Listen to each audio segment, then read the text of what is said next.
2025, it is official sa isang araw po. Goodbye October at hello November na! Bago yan, matanjeng igsapa sa mga kapatid nating Ibaloy. I-advance na po natin ang ating November feels sa mga topics natin this morning. Kaya naman, heto lang nga po ang madalas na talong ng mga Marites na... Among Marites! Okay, para sa ating Buenamano, dance challenge video na dapat sana'y slay, viral dahil sa pet na nag-up and away. Hala! Come pick up your clothes and have for this. Meet me at my... Content sana na pampahappy, pero itong video ni ate, napatilapon ang kanyang fur baby. Ayan, focus na focus pa naman si fur mommy sa pag-video with props pa ha. Pero di niya namalayan ang telang gamit niya. Aba, kagat-kagat na pala ng kanyang alaga. Kaya yan, ayan. Ako, paghatak sa tela, sumama ang tuta. Agad naman siyang nakonsyensya, sabay yapos at halik sa kanyang fur baby na mukha naman daw na di nasaktan. Buti naman, ayan. Pero sana lang, naituloy niya ng maayos ang kanyang video. O, pwede ba mag-take two? Diba? Mga next week, try again. Gusto daw kasi makikolab nung kanyang pet na Yan ang sinama. ikola mo. Bakit sumama eh. Pero feeling Last ko minute. magaan lang siguro yung Yung pet, no? puppy, Kasi puppy. parang maiangat niya ng one hand, Oo, di ba? Tama. Pero totoo ba ito? Sinasabi ng mami ko noon, kasi sa mga artista daw, wag ka daw makikipagkompetensya sa bata o sa hayop. Sa Mama. eksena, kasi talo ka. Ah. Oo. Kaya di ba, Kasi yan, di pinansin natin yung dog. Adorable kasi. Takot kasi ako sa hayop, mama, kaya never pa ako nagkaroon ng ano. Tsaka ganun. tingin ko takot sila sa'yo. Hindi Oo, sila baka- makikipagkompetensya baka- sa'yo. Oo, di ba? Baka sabi nila tumundo doon, baka maihagis pa kami talaga. Oy, no to animal cruelty tayo.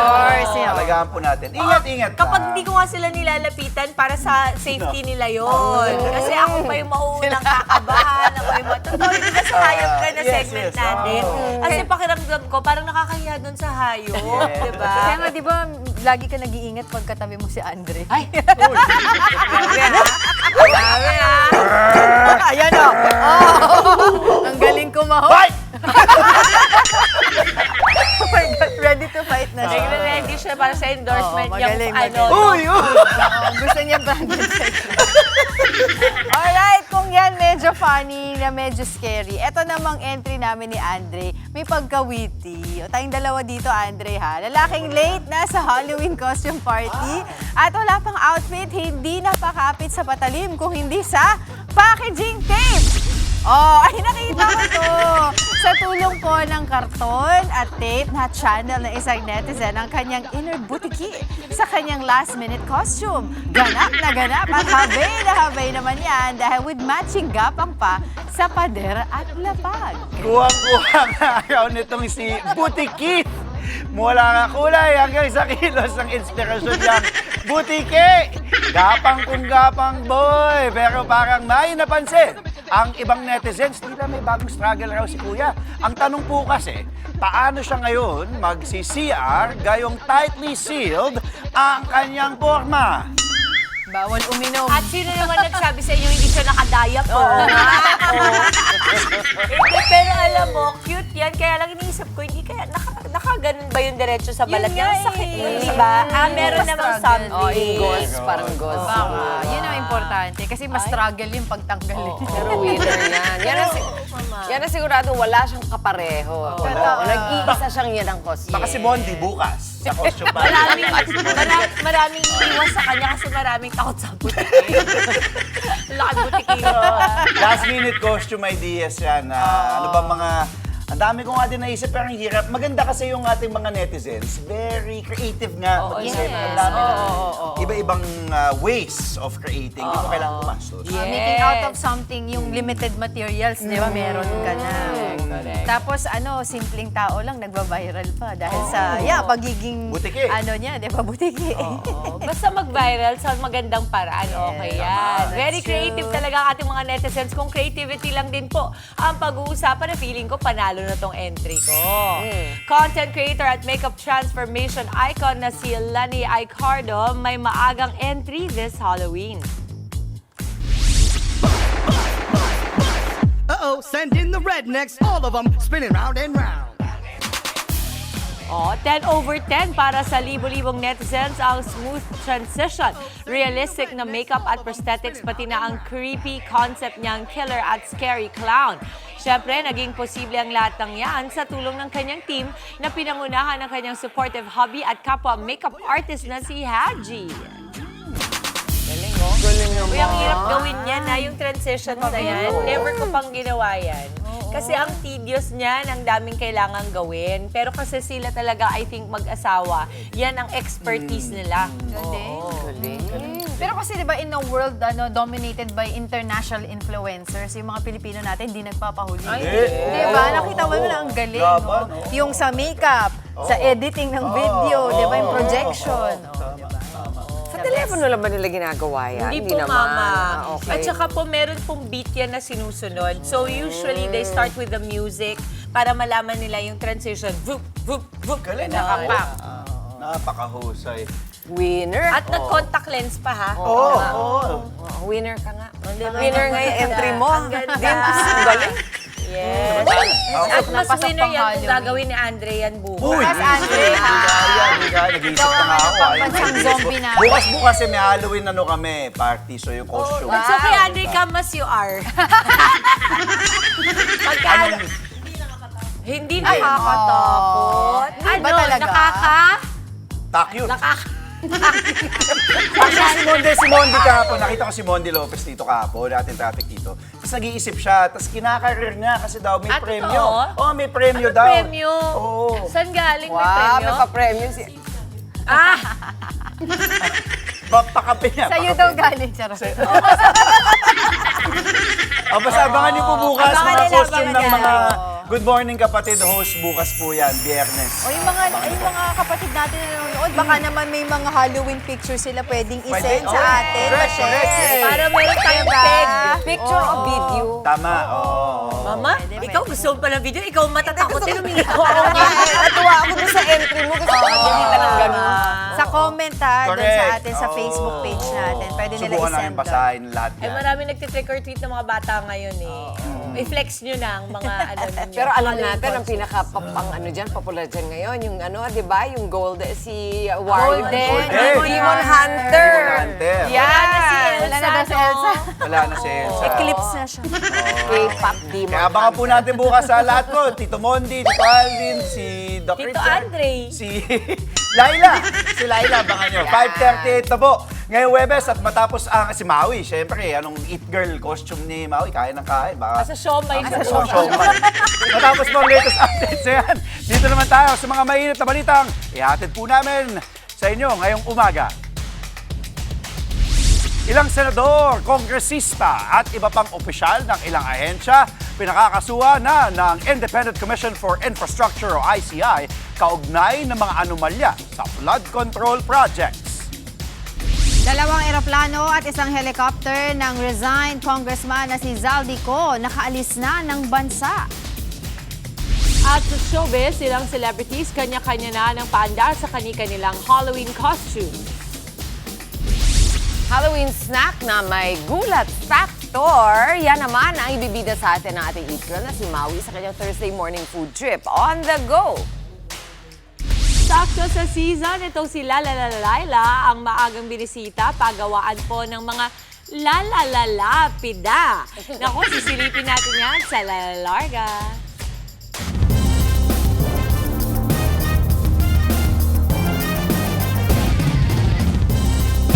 Good morning mga kapatid. Nakita na po mga mainit na balita sa Frontline sa umaga. Pinakakasuhan na ng Independent Commission for Infrastructure o ICI sina Senador Joel Villanueva, Senador Jinggoy Estrada at dating Congressman Zaldico kaugnay po ng flood control scandal. Lumabas sa investigasyon ng ICI na dawit sila sa kickback scheme sa mga proyektong ito. Nasa frontline ng balitang yan, si JC Cosico. Senator Joel Villanueva at Senator Jinggoy Estrada, dating Congressman Zaldico at dati ring kongresista na si Mitch Kahayon Uy. dating DPWH Undersecretary Roberto Bernardo at COA Commissioner Mario Lipana.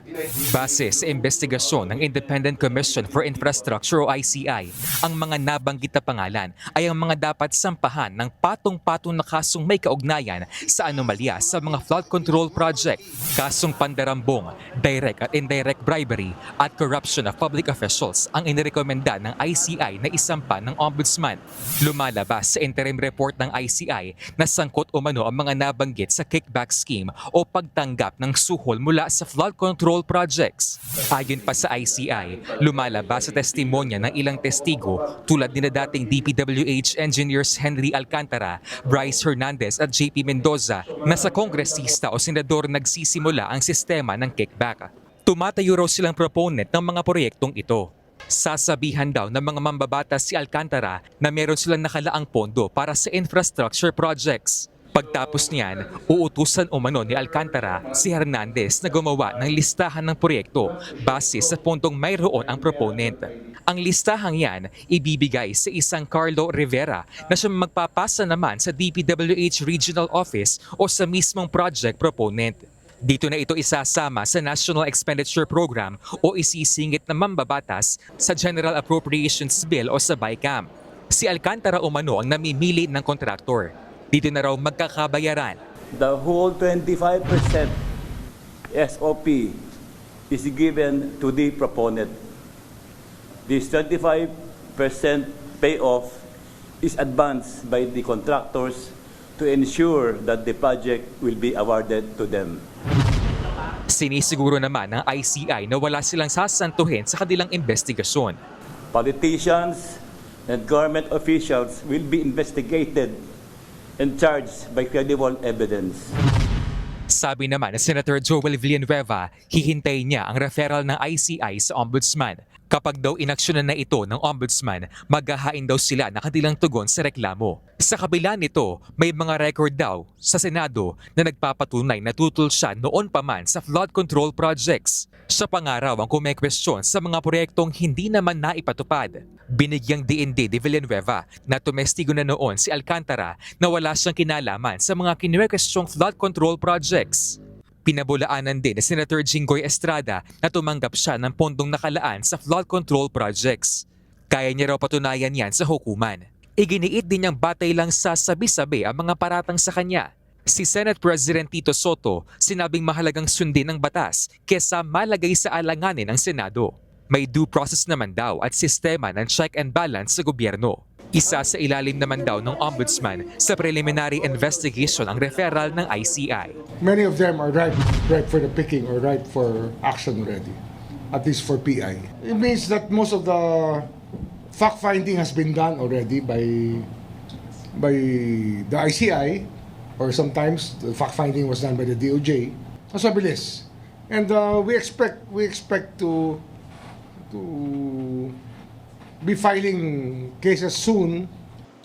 Nagbabalita mula sa Frontline, JC Cosico News 5. Kumpirmadong wala na sa bansa ang dalawang helicopter at private plane ni dating Congressman Zaldico. Kumpiyansa naman si DPWH Secretary Vince Dizon na hindi basta-basta maibebenta ang naturang air assets. Nasa Frontline ang balitang yan si Gerard de la Peña.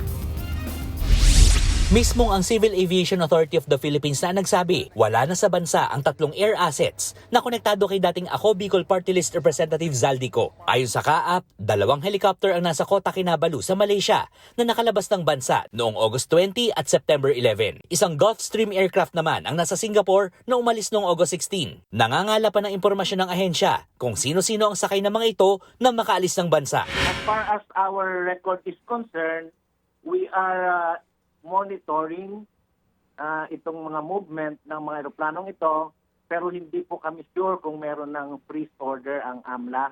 Wala pa po kaming natatanggap na freeze order dito sa CAAP. Pero kahit ganito, kampante pa rin si Public Works Secretary Vince Dizon. Hindi pa rin daw basta-basta maibebenta ang mga air asset. Wala sila sa bansa dahil hindi na sila pwedeng i-deregister sa ating CAAP, hindi sila maibebenta.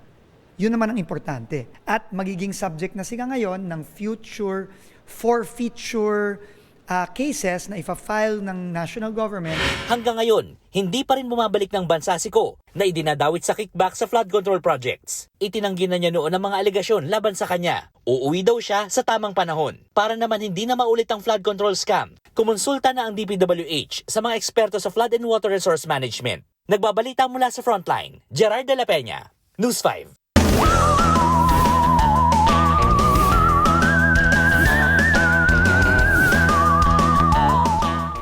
Panibagong low pressure area po ang kasalukuyang minomonitor at binabantayan sa labas ng Philippine Area of Responsibility or PAR. Alamin po natin ang magiging posibleng lagay ng panahon hanggang sa darating na undas weekend. Kasama po ang ating resident meteorologist, Weather Tito Alvin, na laging may panahon para sa iyo. Good morning, Mami Dims, at good morning mga kapatid. Ulat panahon na po tayo ngayong araw ng Huwebes. Meron nga tayong panibagong binabantayang low pressure area sa labas ng ating Philippine Area of Responsibility. Ito po ay huling namataan ng Pag-asa sa lying around 1,515 kilometers east ng northeastern Mindanao. Sa ngayon, medyo mababa pa ang tsansa nitong maging isang ganap na bagyo, pero in the next few days, tataas po yan. If ever maging bagyo po yan sa loob ng ating PAR, ito po ay tatawaging Bagyong Tino. Sa ngayon, medyo malayo pa po ito at marami pa pong posibleng magbago sa kanyang direksyon at ikinikilos at sa kanyang lakas. Pero, again, panahon po ng amihan ngayon mataas po ang tsansa na naglalandfall o tumatama sa lupa ang mga bagyo. Kaya ito po ay babantayan natin sa mga susunod na araw. Ito pong ating low pressure area ay nakapaloob doon sa ating intertropical convergence zone na nagpapaulan po sa malaking bahagi ng ating bansa, particularly sa ibang bahagi nito. Ang shear line naman ay nagpapaulan sa ilang bahagi ng Luzon kasama na po ng ating amihan o northeast monsoon. Dahil po sa ating intertropical convergence zone, asahan po natin yung mga kalat-kalat o yung ating mga scattered na pag-ulan dito po sa malaking bahagi ng Mindanao at posible rin po yung ating mga thunderstorms. Again, mag-ingat po tayo kapag meron tayong thunderstorms, biglang boost po yan ng malakas na ulan na posibleng magpabaha at magdulot ng mga flash floods at landslides. Samantalang, apektado rin ng malaking bahagi ng Visayas, kasama na po dyan ang Mimaropa ng ating intertropical convergence zone. So meron din po tayong mga inaasahang mga pag-ulan dyan. Although minsan, sumisilip naman at nagpapakita yung ating araw. Nag-extend din ang epekto ng ating intertropical convergence zone dito sa Bicol region, pero yung ating shear line, yung salubungan ng ating northeast monsoon at easterlies ay nagdadala rin po ng mataas na tsansa ng pag-ulan at mga posibleng thunderstorms dito sa mga areas ng Isabela, Aurora at areas ng Calabarzon. Samantalang yung ating northeast monsoon ay nagdadala naman ng mga posibleng mahinang pag-ulan dito po sa areas ng extreme northern Luzon. Dito nga sa Metro Manila, may mga pag-ulan tayo ngayong umaga, dulot na rin po yan o epekto rin po yan ng ating tinatawag na shear line. Sumisilip naman po yung ating araw pero possible din po yung ating mga kalat-kalat na pag-ulan, lalong-lalo na mamayang hapon hanggang gabi. Kaya again, sa mga lalabas ng bahay at papasok ng opisina at trabaho, ugalin pa rin po natin ang pagdadala ng payong o anumang pananggalan sa ulan. Bago na mga kapatid, ang ating araw po ay sumikat kaninang 5:50 ng umaga at muli po yung lulubog mamayang 5:28 ng gabi. At yan muna latest sa ating lagay ng panahon. Ngayong Huwebes ng umaga, muli ako po ang inyong weather, Tito Alvin. Lagi may panahon para sa iyo. Maraming salamat, Tito Alvin, at sa aming pong pagbabalik sa Frontline sa umaga, witness sa flood control scam na si Orly Guteza na sa kustodiya raw ng Philippine Marines. Ilang pasahero maagang umuwi sa probinsya bago ang undas. At Asia's songbird Regine Velasquez hinangaan dahil sa pagsuporta sa isang struggling small business. Marami pa po tayong baon para sa masiksik pa na umaga. Tutok lamang po sa inyong paboritong morning kasalo. Ito ang Good morning, kapatid!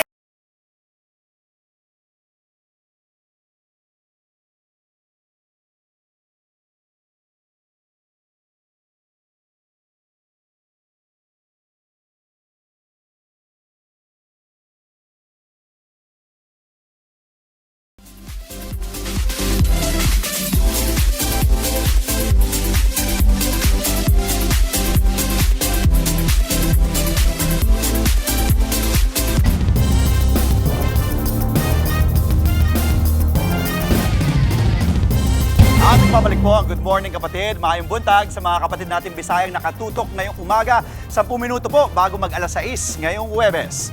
Nasa kustodiya raw ng Philippine Marines ang binansagang surprise witness sa flood control scam na si Orly Guteza na hindi umano mahagilap sa kanilang bahay. Ayon yan kay dating Congressman Mike Defensor na siyang nagdala kay Guteza noon kay Senador Rodante Marcoleta. Nasa frontline ng balitang yan, Simon Gualvez. Hawak at protektado na raw ng Philippine Marines ang nawawalang flood control witness na si Orly Guteza. Sinabi yan ni dating anak kalusugan Party List Representative Mike Defensor sa programang Storyco ng One News. Ayon kay Defensor, may mga umaaligid daw kay Guteza matapos niyang humarap sa pagdinig ng Senate Blue Ribbon Committee noong Setyembre.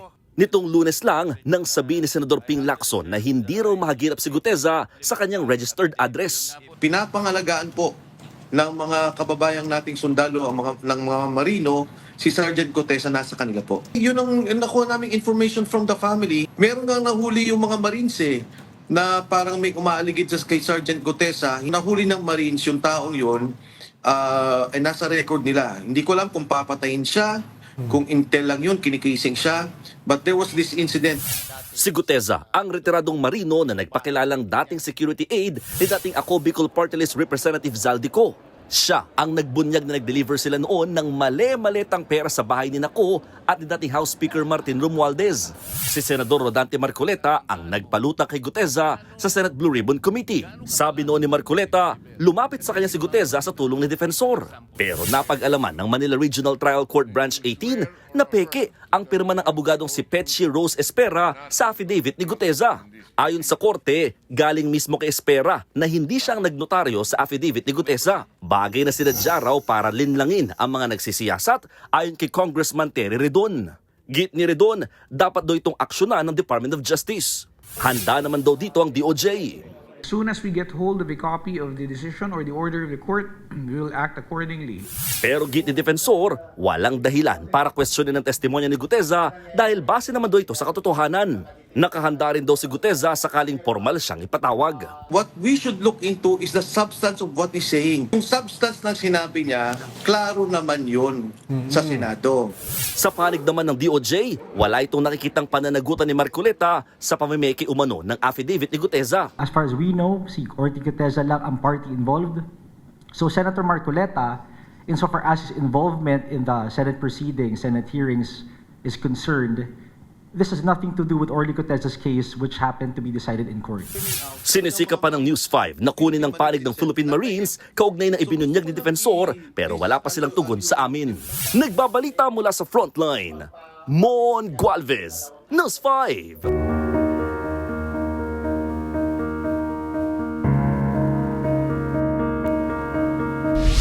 Maagang umuwi sa kani-kanilang probinsya ang ilang kapatid natin para makaiwas sa siksikan sa biyahe ngayong undas. Ang LTFRB naman inaprubahan ang 18 ruta ng P2P buses na nakapwesto sa ilang mall sa Metro Manila. Sa frontline ng balitang yan si Faith Del Mundo.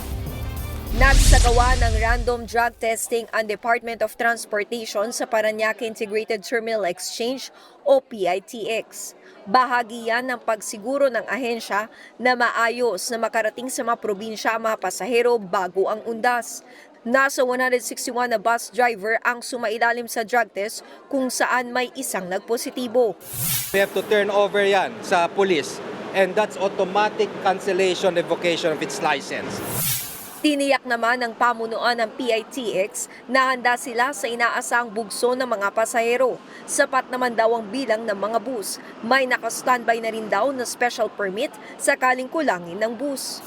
Ito yung maganda pag maaga kang nakapaghanda. Maganda yung naging coordination natin between the bus companies and of course sa DOTR at sa LTFRB. So meron tayong enough supply. Ang ilang pasahero pinili na umuwi ng maaga para hindi makipagsiksikan sa dagsa ng mga pasahero. Tulad na lang ni Maricel na 2 buwan na nakapag-book ng biyahe sa Naga City.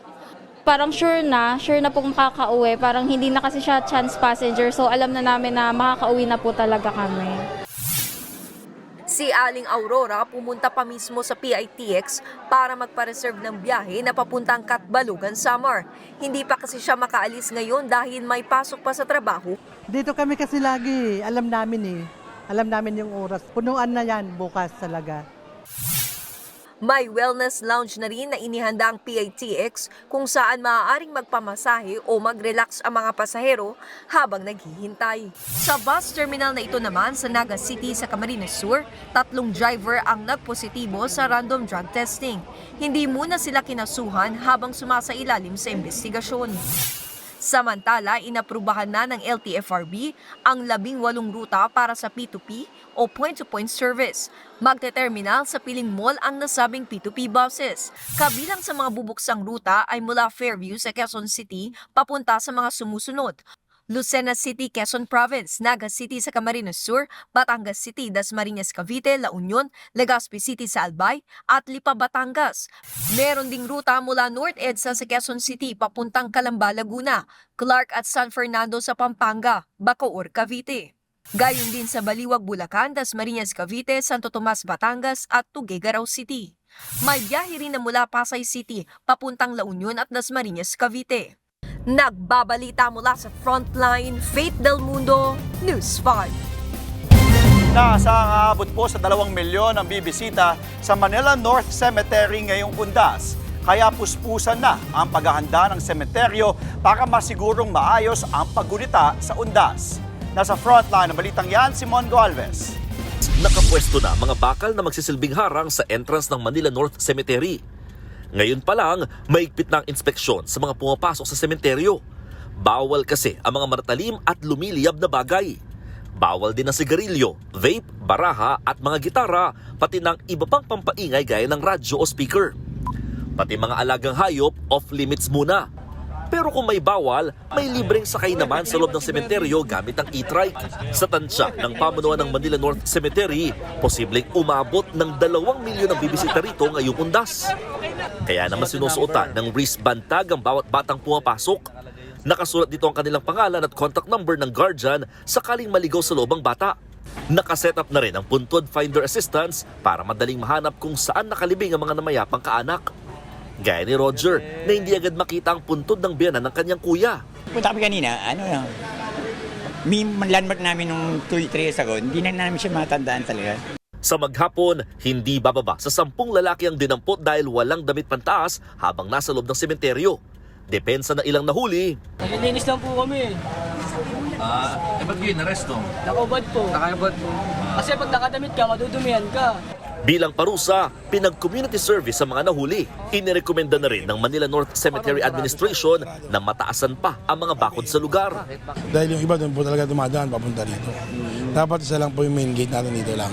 Dahil nga yung taon-taon namin problema, yung mga pumapasok po dito sa pader. Pero ngayon 24/7 meron pong nakatemplate po. Muli ring pinaalala ng mga otoridad, bawal nang mag-overnight sa sementeryo hanggang Linggo. Bukas lamang ito mula alas 5 ng umaga hanggang alas 9 ng gabi. Para safety rin ng tao. Dahil paggabi, iba, overnight, madilim mo ibang lugar. Yun ang isang iniisip namin. Para mas tahimik, mas maganda, at mas konti ang basura. Pero kung marami ng tao sa Manila North Cemetery, matumal pa rin daw ang mga namimili ng bulaklak sa tinaguriang flower capital ng Maynila na Dangwa. Bagay na naiintindihan naman daw ng mga nagtitinda. Budget talaga yung mga tao ngayon. Inuuna nila yung bigas. 'Di ba? Tsaka pag namimili sila na lang gusto nilang sila yung gagawa. Bibili na lang sila ng flower, bibili na lang sila ng pillars. Gaya na nakagawian taon-taon, ilang uri ng bulaklak ang nagtaas ng presyo bago ang Undas. Gaya ng roses na nasa 350 pesos na per dozen. Ang carnation, 200 piso na per half bundle. Ang Malaysian moms, 250 na ngayon. Nasa 750 pesos ngayon ang 3 dosena ng orchids. Naglalaro naman sa 350 hanggang 1,500 pesos sa mga arranged basket. May mga hindi naman daw gumalaw na presyo ng bulaklak. Mabenta rin ang mga imported flowers gaya ng sunlight at pingpong. Ang pamilya ni Grace mula pa sa Ibaan, Batangas. Kasi po dito makakamura tayo tapos maganda pa yung mga bulaklak, makakapili pa. Magdamagan ng bukas sa mga tindahan ng bulaklak sa Dangwa hanggang Undas. Nagbabalita mula sa Frontline, Mon Goalvez, News 5. Sa ibang balita, diretso sa kulungan ang isang lalaking nagpatulong lang maghanap ng motorsiklo niyang na-impound sa Quezon City. Nadiskubre kasing may warrant of arrest siya dahil sa umano'y panghahalay ng menor de edad. Sa frontline na balitang yan, si Hannibal Talete. Dumulog sa Holy Spirit Police Station ang lalaking ito para hanapin ang motorsiklo niyang inimpound ng mga pulis. Tinakas daw kasi ito ng kanyang pamangkin na walang lisensya at walang suot na helmet. Pero habang kausap ng mga pulis, nadiskubring may warrant of arrest pala laban sa lalaki para sa kasong rape. Ito ay inaaresto namin sa kaso rape. Hindi na siya pinaalis ng presinto at agad nang sinilbihan ng arrest warrant. Base sa investigasyon, June 2020 na mangyari umano ang pangahalay ng suspect. Biktima ang 15 anyos na babaeng anak-anakan ng kanyang kapatid. Habang natutulog yung minor de edad na biktima, ay pinasok po nitong suspect natin at nangyari na po yung pangmumolestya. Itinanggi naman ng suspect ang aligasyon laban sa kanya. Hindi ko po ginawa yon. Kaya nga po nag-usap-usap kaming pamilya dahil napagtanto din ng nagreklamo, lalo na yung sinasabi na ginasa, hindi naman totoo. Bakit po kayo nasa pagreklamo? Dahil po sa galit ng kapatid ko sa akin nung panahon na yun. Nasa kustodiya ng Holy Spirit Police ang suspect. Nagbabalita mula sa frontline. Hannibal Talete, News 5.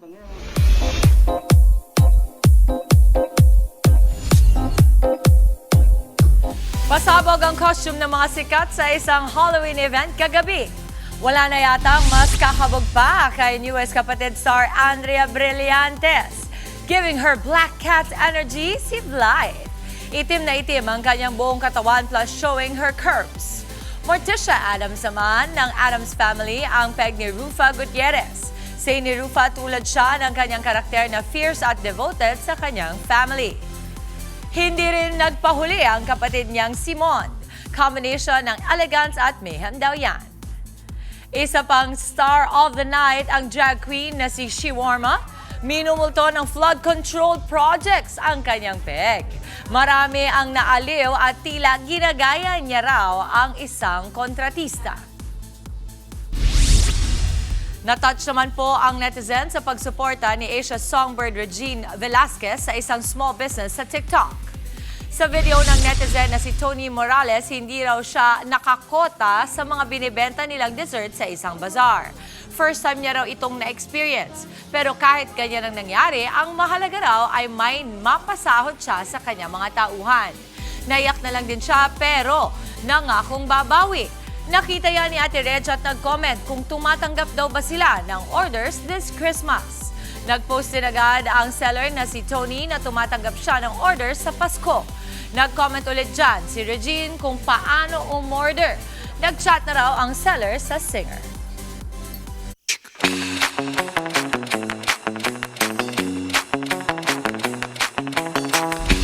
May mga kapatid tayong pauwi na sa kanilang probinsya para sa undas. Ramdam na nga ba dyan? Sa trapiko ngayong umaga, alamin natin yan. Alamin natin ang sitwasyon sa North Luzon Expressway o NLEX kasama ang ating traffic Tito Mondi Lopez. Aba, Tito Mondi, nandiyan ka na talaga sa NLEX. Ano ba? Ramdam na ba ang pagdami ng mga bumabiyahe ngayon? Ano ba? Thursday na ngayon. Kamusta, Tito Mons?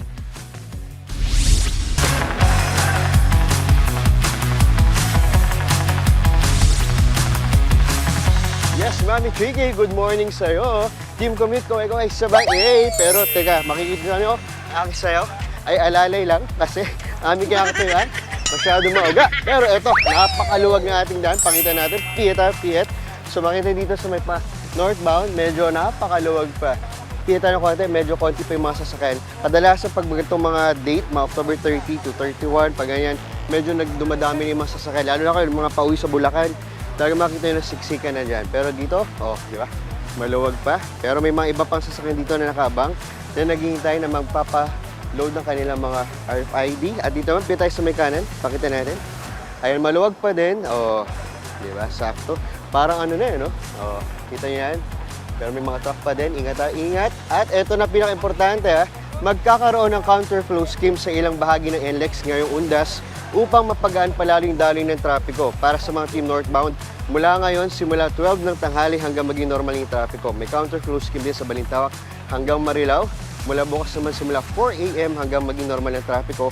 May counterflow scheme sa Balintawak hanggang Marilao, pati sa San Fernando hanggang Daun. Lalo sa mga kapatid ng Kapampangan. At para mas mga team southbound, ito mula November 1, simula 12 na tanghali hanggang maging normal yung trapiko, magkakaroon po ng counterflow scheme sa Old Candaba.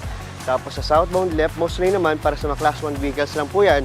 Tapos yung sa Balagtas hanggang Bukawi, Toll Plaza at Bukawi hanggang Balintawak. At ito naman, November 2, tandaan nyo po mga kapatid, simula 12 noon naman hanggang maging normal ng trapiko, magkakaroon ng counterflow scheme sa Dau hanggang San Fernando, sa Old Candaba, tas Balagtas hanggang Bukawi Toll Plaza. Ayan, at November 3, simula 4 a.m. naman hanggang maging normal yung trapiko, may counterflow scheme sa Balagtas hanggang Bukawi Toll Plaza, Bukawi hanggang Balintawak. At another good news mga kapatid sakto para sa mga babae uli. Ngayong undas, halos tapos na ngayong pag-aayos at pagpapaganda ng shoulder lane sa ilang bahagi ng NLEX Valenzuela, may Kawayan at Marilao. Sakto ito para sa mga masisiraan o yung parang pwedeng daanan kapag heavy traffic na. At may pick din pong paalala ng NLEX Management at pati sa SCTEX, maging expressway ready tayo mga kapatid. Dahil bago po tayo babae ngayong undas, siguro din po lagi may sapat na load o balance ang iyong EasyTrip RFID account para sa mas mabilis na transactions. At ngayon pong undas din po, ito, magandang balita ito mga kapatid. Magkakaroon din po ng motorist assistance o yung may libreng Wi-Fi service mula sa Smart. Team Northbound mula po today yan hanggang November 1 mula 6 a.m. to 6 p.m. Team Southbound naman mula bukas hanggang November 2, 6 a.m. to 6 p.m. O may palibreng Wi-Fi po yan. At para naman po sa mga maglulod, yan nabanggit namin kanina, may EasyTrip RFID stations din tayo para sa installation, replacement o reloading ng Team Northbound. Yan nakita natin. Lalo na doon sa may bandang Shell Burol po. At para sa Team Southbound naman sa may Sea Oil, SCTEX, Total, SPEX po, papunta Manila at NLEX Drive and Dine. At kung sakali pong kailangan niyo ng tulong medikal hanggang nasa biyahe, tumawag po kayo sa makikita nyo sa screen na 135,000 para sa on-call emergency medical services. O, di ba? At eto na. Palala po mga kapatid, panatilin po natin ang tamang speed limit at manatili lang po tayo sa tamang lane at magsuot ng seatbelt para sa mas ligtas na biyahe ngayong undas 2025. Back to studio, Mami Tricky. Salamat sa iyo, Tito Mondi. Salamat din sa mga paalala at maganda yung mga nakikita natin. Hindi masyado masikip pero parang sa dali na lang mag-iiba na. Kaya antabayan na natin sa yung mga susunod na report. Thank you. Mamaya po sa Hayop Kabangan, paano nga ba pananatilin ang alaala ng ating mga fur babies na pumanaw na? Alamin po natin mamaya sa Hayop Ka. Sa ating morning larga, isang pasilip sa mga modernong paraan ng paggawa ng lapida. Kasama syempre si Laila. At sa On The Go, Halloween treats mula sa isang kainan sa Navotas na may gulat factor. Samahan natin si Eat Girl Maui mamaya. Huwag po kayong aalis, mga kapatid, magbabalik pa ang inyong paboritong morning kasalo. Ito ang Good Morning Kapatid!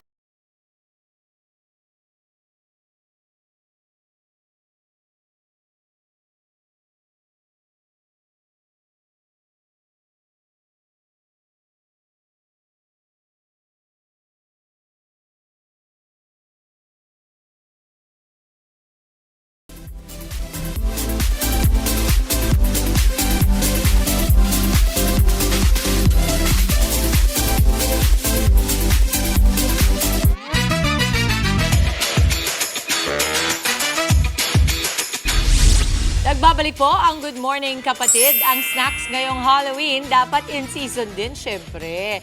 Try nyo itong ibibida ni Maui na ang atake po. May gulat factor. Nako, shocking daw sa sulit, sarap, at patok sa masa. Aba, tingnan nga natin kung pasado yan sa ating Eat Girl na live ngayon sa Navotas. Mau, good morning kapatid. Paano ba yung gulat factor ng mga specialty nila dyan? Patingin nga. At Maui, ano nangyari? Ay, hindi pala si Maui to. Boo! Ay, ayun na nga. Mama! Hi! Advance Happy Halloween, Mama Bears! At good morning sa ating mga kapatid. O, diba talagang atake natin dito nanggugulat at nang tatakot at nang wow-wow. Yan ang malalaman natin kung kamusta. Wow! Stage dito po sa Navotas. At kasama natin ngayong umaga si Chef Julie. Hi, Chef! Good morning. Good morning! Okay, malapit na ang Halloween, kaya sakto kaya tayo nandito kasi balita ko nagpe-prepare kayo ng mga specials weekly at nagkataon for this week ngayong Halloween, scary. Talagang nakakatakot, nakakawaw, nakakagulat ang mga team nyo. Okay, ano po yung nasa harap natin ngayong umaga, Chef? Right now, actually, ito yung ating mga breakfast meals. And ang special natin, ito ang ating green anaconda actually with fang fries. Oh, wow! Fan Yes. fries, as in fans. Fans, Okay. yes. Ang ganda kasi black siya. Parang talagang very Halloween yung theme. And then what else pa? We have this. Type AB, pomegranate iced tea. Oh, mukha siyang dugo. Yes. Pero type AB siya. Yes. Pomegranate icy, healthy, masarap. Yes. And of course, we have this one other themes pa, no? Na mga pwede rin pang Halloween tong pancake niya. Parang may theme nga rin, eh, di ba? Maitim-itim siya. Pero ang pagkain po dito, mga kapatid, dito sa Wacos, nagsa-start lang po sa halagang 55 pesos. May makakain na kayo. Yes po. At pwede dalhin dito ang buo niyong pamilya. At ang ganda kasi, ngayong Halloween, may theme talaga sila. Kita niyo, naka-full ano sila. May mga, ang tawag dito, yung mga display. Yan, talagang matutuwa kayo pa nag-dine-in kayo dito. Okay, si Chef Julie, mga kapatid, share ko lang ha, she has been a chef for 10 years with experience in Seattle sa US. Kaya talagang alam na alam niya yung ginagawa niya in terms of making themes, pagkain. At tuwing holiday talaga, may themes kayo, Chef. Is that Yes right? po, yes po. Okay. We do Christmas as well. Ayan. Meron din kami kahit mga graduation, Mother's Day. Valentine's. Yes, Valentine's. Lahat especially, pwede. yes. So, ang ganda kasi this week nga Halloween, mga kapatid. At alam nyo naman po, dito sa On The Go, kailangan matikman natin ang kanilang mga patok na dishes. Kaya tara, Miss Julie, puntahan natin ang ating Tikim Squad. Okay, parang gusto ko nang hiramin tong mask ni Miss Julie para ano yung mga kids ko sa bahay. Yes, please. Okay. Hello, good morning, Tikim Squad! Ayan. Good morning. Ang ganda ng energy ng mga kuya ko. I love it. Ayan, chef, pwede tayo dyan. Okay, so ngayon, ang nasa harap ko, ang itatry ko mga kuya, itong Anaconda Burger. Pero para sa inyo, meron tayo nung bloody graveyard ice cream para sa inyo, kuya. Ito Thank you po. Uy, wow, tignan nyo mga kapatid, ho. Talagang mukhang dugo. Yung ano to, is this sauce? Yes. Anong sauce po to, chef? Actually, it's cherry strawberry. Okay. Tapos may cookies and cream. Yes. Tapos ayan, may RIP. Diba? Ang ganda ng team. Okay, kuya, para sa'yo yan. Okay. Ako, ang itatry ko, burger ha. So, ready na ba? Ang Tikim Squad. Okay, let's do it. I wanna try this one. Okay. Ayan, wow. Tingnan nyo, talagang ang dami nung laman niya at siksik siya.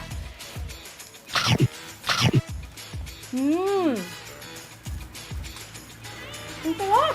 Masarap po, masarap. Kakaiba. Kamusta yung inyo? Sabi, kakaiba. Bakit? Anong flavor sa inyo? Para siyang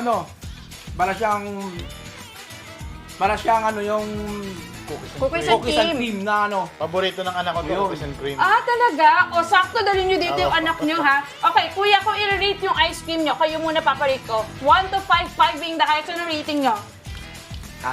Sa akin po, 5 po talaga. 5, okay. Bakit 5? Kasi nga, Masarap po siya, tsaka lasang-lasa po yung cookies and cream. sa'yo, kuya. Sa akin yun, 5 over 5. Wow! Wow! Dahil dyan, libre na lang yung ice cream mo! Thank you.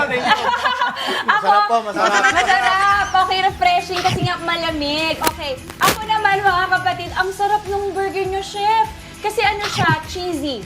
Lasa mo yung cheese niya at malambot yung patty. Oh my gosh, magkano po nagsa-start to? Actually, yan, combo siya. For only $319, included na rin. May free na sila ng cup ng ice cream namin. Okay, at Bloody may drinks Graveyard, na rin. yes. Okay. Black Sunday. Okay, ako, kakabulin ko to ha. Gusto kong matikman tong binibida nila kuya sa akin eh. Okay, ito. Ayun pala, nasa ilalim yung ice cream. Ayun. Saka ito, tikpan ko to. Kakaiba to. Go. Very rich yung chocolate nyo, no? Pero, not in a way na sobrang tamis. Sakto lang, hindi siya nakakasawa.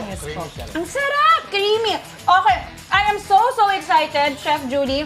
Unahan ko ng mga kapatid natin, 24 hours po sila dito sa Wacos PH at may wifi. Yes po. Kaya talaga pinupuntahan din ng mga estudyante. Okay, Miss Julie, promote po natin. Saan kayo mahanap at paano? Actually, guys, we are located at 940 M. Naval Street, San Jose, Navotas City. In front of Navotas City Hospital po. Tapos, Chef, meron ba ito, maliban dito, of course, may mga specials kayo for coming Halloween, ano? Yes, What Papo. time meron kayong ganap dito or oras na perfect time for the kids to come or the parents to come? Actually, November 1st, you guys can visit us. We will have full displays. At ang mga lahat na bibili na, especially you guys reach $499, you get free ice cream also of our Bloody Graveyard Black Sunday. Alright. Perfect. Okay, Miss Julie, Chef Julie, thank you so much mga kuya. Thank you so much. Maraming salamat. Thank you. Okay mga kapatid, alam niyo na pag kayo ay maghahanap ng mga may theme na pang Halloween na pagkain na perfect for this coming Halloween, dito na kayo sa Waco's PH po sa Navotas. Alright, Mama Dips, tatapusin muna namin itong mga pagkain. But for now, Hospital. ayun, for now, back to the studio. Maraming salamat, Maui. And I love the parang pa-mural dyan sa likod, ha? Ingat kayo dyan sa Navotas.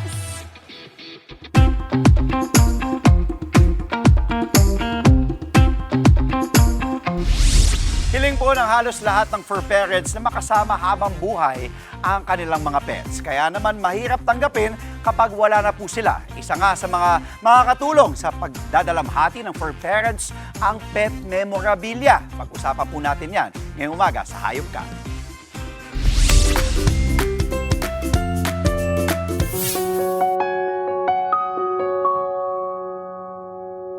Isa sa mga pinaka-kinatatakutan ng pet owners ang mawalan ng alaga. Kaya naman, bukod sa simpleng pamamaalam, marami na rin paraan ang naimbento para mapreserba ang alaala ng mga ito.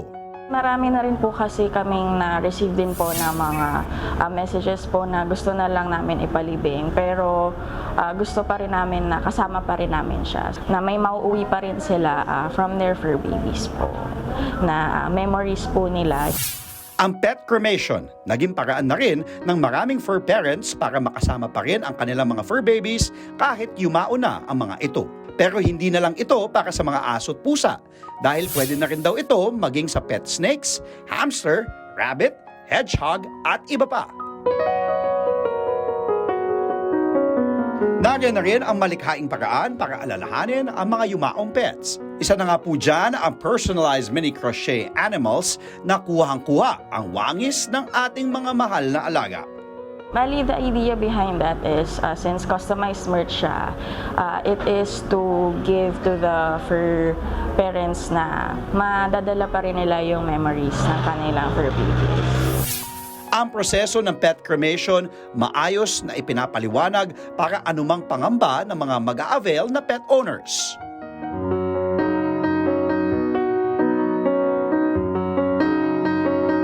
Bago ito gawin, binibigyan din ng pagkakataon ang owners sa isang viewing para maayos na magluksa at magpaalam sa kanilang mga beloved pets.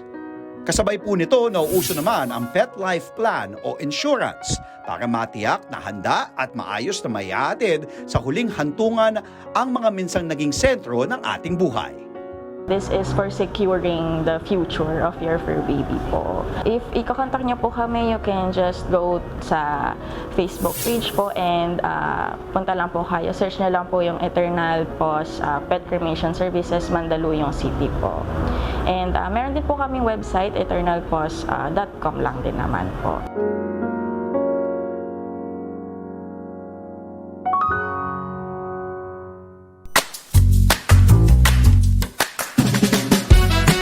Mabilis at dekalidad na pagawaan ng lapid. Aba, ang hanap nyo ngayong undas. Aba, sagot ka na ni Laila dahil ang kanyang lalalalarga ngayong umaga sa pagawaan ng lapid sa Santa Ana, Manila. Aba, tama-tama to, Laila, ha? Ano na nga ba? Ano na ba itong modernong paraan ngayon na paggawa ng lapid, ha? Tell. Mami Cheque! Eto na nga tayo dito sa Santa Ana, Manila! Ay nako, hahanapin natin sa loob yung ating kakausapin si Sir Romulo Nazario, ang may-ari nitong Lapida Maker. O, halika, mag-tour muna tayo kasi tingnan nyo. Eto, ang gaganda. Oh, di ba? Oh, ito may mga pa-hashtag pa, hindi ba? Ang galing, oh. Tapos dito tayo, tingnan nyo. Ayan, iba't ibang mga disenyo nung kanilang ng mga lapida na pwede nyo ipagawa. Ayan, iba't ibang mga backgrounds, meron ding yung iba-ibang lettering, yung mga font na tinatawag, di ba? So kayong mamimili niyan kung ano ang gusto nyong ilagay sa lapida ng inyong mga dearly departed loved one. Pero ito may trivia. meron daw pumunta dito sa kanila, buhay pa, pero nagpagawa na ng lapida. Oh my gosh, hindi ba nakakaloka? Pero sakto yung kinikwento ni Andre kanina sa kanyang istorya. Kasi di ba, pet memorabilia. So eto, nakikater din sila ng lapida ng inyong mga fur babies. Tapos, ang taray, high-tech na rin. Eto, tingnan mo to, Mami Chiki, high-tech na. Kasi, pwede kayo magpagawa ng QR code. Ayan, ito sample lang naman to, no? So, ayan, tingnan nyo. Ay, ano ba to? Ba't naka-selfie? Ayan, yan. Ito tingnan nyo. So, skinan ko siya. Tada! Ayan ang lumabas kasi yan yung kanilang Facebook page. Kasi nga, sample lang naman yan. Pero may mga nagpapagawa daw sa kanila dito na di QR code. So, doon lalabas yung favorite na kanta, may background na tumutugtog, may mga larawan, videos, etc. Naku, iba na talaga ang mga lapida ngayon, o hindi ba? O anyways, kausapin na natin si Sir Romulo, ang owner ng Lapida Maker. Good morning, sir. Ano ba yung ginagawa nyo dyan? Nagbabakbak po ng sticker. Nagbabakbak ng sticker? Opo, yung kanyang layout. I see. O, sir, mamaya turuan mo ako kung paano yan. Yes, Tsaka bakit ba siya binabakbak? Tapos, sir, ang gano'n na po ba tayo katagal sa ating negosyo? Way back of 2013 pa po kami nagsimula. Okay. Ano po yung kakaibahan ng paggawa ng lapida noon sa paggawa ng lapida ngayon? Yung pong nakaraan kasi, pukpok yun. Ay, asin talagang tinitik-tik. Tinitik-tik. Oo. Ngayon, puro computerized na laser at saka etching. Mas madali ngayon. Mas madali po. Ang lapida po, pagka ginawa natin, let's say, mga 3 hours lang po, tapos na. Wow! Ganun po kadali. May peak season ba ang pagpapagawa ng lapida? For Yes example, po. Meron po, din? po. Wow! Ano po yung petsa? October po. Starting po ng October So, ito yun. yung mga nagpapalinis ng nicho, gusto nilang i-retouch yung kanilang mga lapida? Yes po. Okay. Iba, nagpapalit po. Pag ayun. nadadagdagan yung kanilang namatay, Ayun. nagpapadagdag ng name. I see. O, sir, babalikan kita, ha? Yes, Tirahan po. mo ako niyan, sir, ha? Punta muna tayo dito. Alamin natin yung proseso kung paano gumawa ng lapida. Kausapin naman natin ang kanilang admin and designer, si James Michael Cass. Good morning! Ano itong ginagawa mo ngayon? Ito po yung ginagawa natin is nagli-layout po tayo ng Aha. lapida na gagawin natin for today. So ngayon po is nakasalang na siya here sa laser. Ay, ayun! Yes po. Tinan nyo! So nakasalang na po yung picture niya dito para po mamaya. Okay lang yan, hindi ano yan sa mata? Hindi naman. Okay. Wala naman siyang harmful effect sa atin. Ayan, so ganyan pala yung pagli-laser print. Yes. Ayan, ang Tapos galing. next po is, Tapos niyan? yung mga details naman po na ito, Oh. is ikakat naman po natin dito sa ating platter cutter. Tapos? Tapos after po niyan, after po nitong dalawa, after po makulayan nung picture, and then ilalapat na po natin siya katulad po ng nakikita natin. Dito sa lapida. Yes I po. see. Then yung sunod po doon, tatanggalin na po natin yung excess. Sige nga, paano? Ng mga letters, katulad po nito. Pagkatapos niyan, anong gagawin? Tapos pagkatapos po nito, doon na po tayo sa second to the last part, which is Ano yung yun? pag-engrave po ng ating lapida doon sa loob. ng- Papasok tayo doon? Yes po, kung gusto Pasok tayo. O, sige, let's go.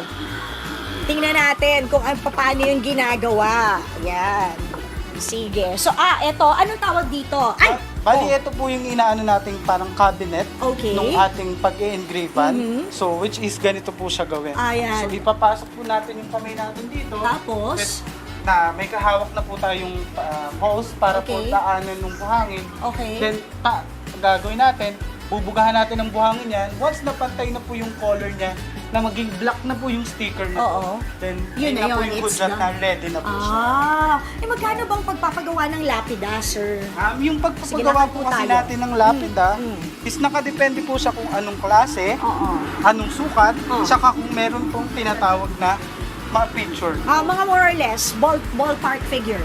Pinakamura ninyo? Yung pinakamura po natin is yung pang-apartment type po, na which is, ang pumipresyo po ng 2,400. 2,400? Yun na po yung parang... Kumpleto na yun, may picture. Yung may picture po kasi is mag-a-additional po tayo ng 1,550 for that laser po. Laser na yun. Yes, Pag colored, gusto ko colored, gusto ko maganda ako sa lapida ko, no? Siyempre, huling hantungan na to, di ba? Yes. Ito na natin. O, So paano pag colored naman po, yun po yung tinatawag nating ceramic. Ceramic colored picture po, Oh. na naglalast po more than 50 years po siya. Wow, So hindi non-faded, Magkano non-scratch yun? po. Ang price po na is 2,950 po. So dito po, okay, pwede ko po sa inyo Sige dito. ipa-try Sige yung nga, sige nga. pagtanggal po ng sticker para Sige. po maging well-prepared po siya bago po siya kunin ng may-ari. Ayan. So dito po, Sige, paano gagawin? Ayan. Ayan, sige, paano gagawin? Ayan. Ano yung babakbakin lang natin? yes po, para po matanggal po yung Hanapin ko lang yung dulo? Yes po, pwede naman po yung ganito po. Pwede po natin Sige, sige, ikaw mauna. para iangat po natin yung last. then Tapos saka- yun na yun, hihila-hila Hihila-hila away na lang. lang. So pagka nabakbak na to, ang lalabas ay yung finished Yung pinaka-design product na po na katulad nun. Wow! Ang galing naman, hindi ba? Okay. Sir, kunyari, may mga nainganyo. O hindi na kunyari, may mga nainganyo na talaga, pihado. Kasi ang ganda, pati para sa mga fur babies. Paano po namin kayo makokontakt, sir? Diyan po sa aming number. Okay. At saka sa aming QR code. Ayan, ano po yung Facebook page nyo? Nakita ko yun. Yung Facebook namin, yung Romulo Nazario, Ayan. 1128@gmail.com. Ayun, email address yun. Yung Opo. Facebook page nyo ay Lapida Maker. Lapida Maker. Lapida Maker. Ayan, Yes. hanapin nyo lang yan. Santa Ana, Manila. Thank you so much, Sir Romulo and Sir James Michael. Paano, Mami Chiki? Tsaka na tayo mag-joke. Baka ako mamulto eh. Balik muna sa inyo sa studio! Maraming salamat sa iyo, Laila. Napakagandang negosyo yan. At saka alam mo, nagulat ako dahil meron palang mga colored na lapida na ngayon. Ibang-iba talaga ang dating ng ating mga lapida. Thank you so much. Hahanapin namin yan sa Santa Ana. Maraming salamat muli, Laila. At sa amin naman pong pagbabalik, mga investor nag-aalangan daw na mag-invest sa Pilipinas dahil sa issue ng korupsyon. Sementeryo sa Hagonoy, di mabisita ng mga gugunita ng undas dahil sa apot dibdib na baha. Yan at iba pang mga balita ihatid sa atin ni Ted Filon at Jay Chacha. At sa luto na po, perfect itong gawin kasama ang inyong mga chikiting. Tama-tama, nakabakasyon. Gagawa tayo ng cheesy ghost meatballs.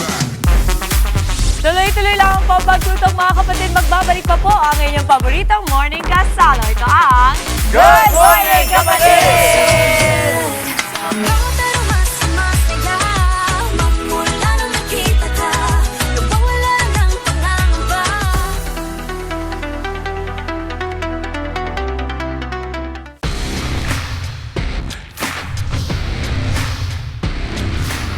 Mga kapatid, andito tayo sa launch ng pinakabagong subcompact sedan ng isa sa leading automotive brands dito sa bansa. Ipinakita ng Toyota Motor Philippines ang pinakabago nilang hybrid electric vehicle, ang Toyota Ative, sa isang walkthrough display sa Taguig. So the Ative comes with modern comfort features like a 10.1-inch display audio that comes with a wireless Android Auto and Apple CarPlay, wireless charging, and of course, leather seats. Meron din itong LED headlamps, push start, smart entry, electronic parking brake, at panoramic view monitor. Kumpleto sa modern features na hanap ng mga driver ngayon. The main objective of this display here is for customers to see the features up close and personal, and of course, test drive the vehicle. Okay mga kapatid, excited na ako. Ite-test drive natin ang kanilang pinakabagong unit na sedan dito. Uy, napaka-smooth ng drive niya. Sobrang gaan. Kasi hindi siya masyadong matagtag. Ganda. So the benefits of driving an electrified vehicle comes with better driving experiences, which includes smoother acceleration, quieter drives, and of course, efficient driving. Toyota Ative comes with the Toyota Hybrid System, which is a renowned system that has been present in the market for over several decades, which guarantees quality, durability, and reliability. Modern at sophisticated. Drive with style ika nga sa hybrid model na ito. Talaga namang elevated driving experience ang labanan.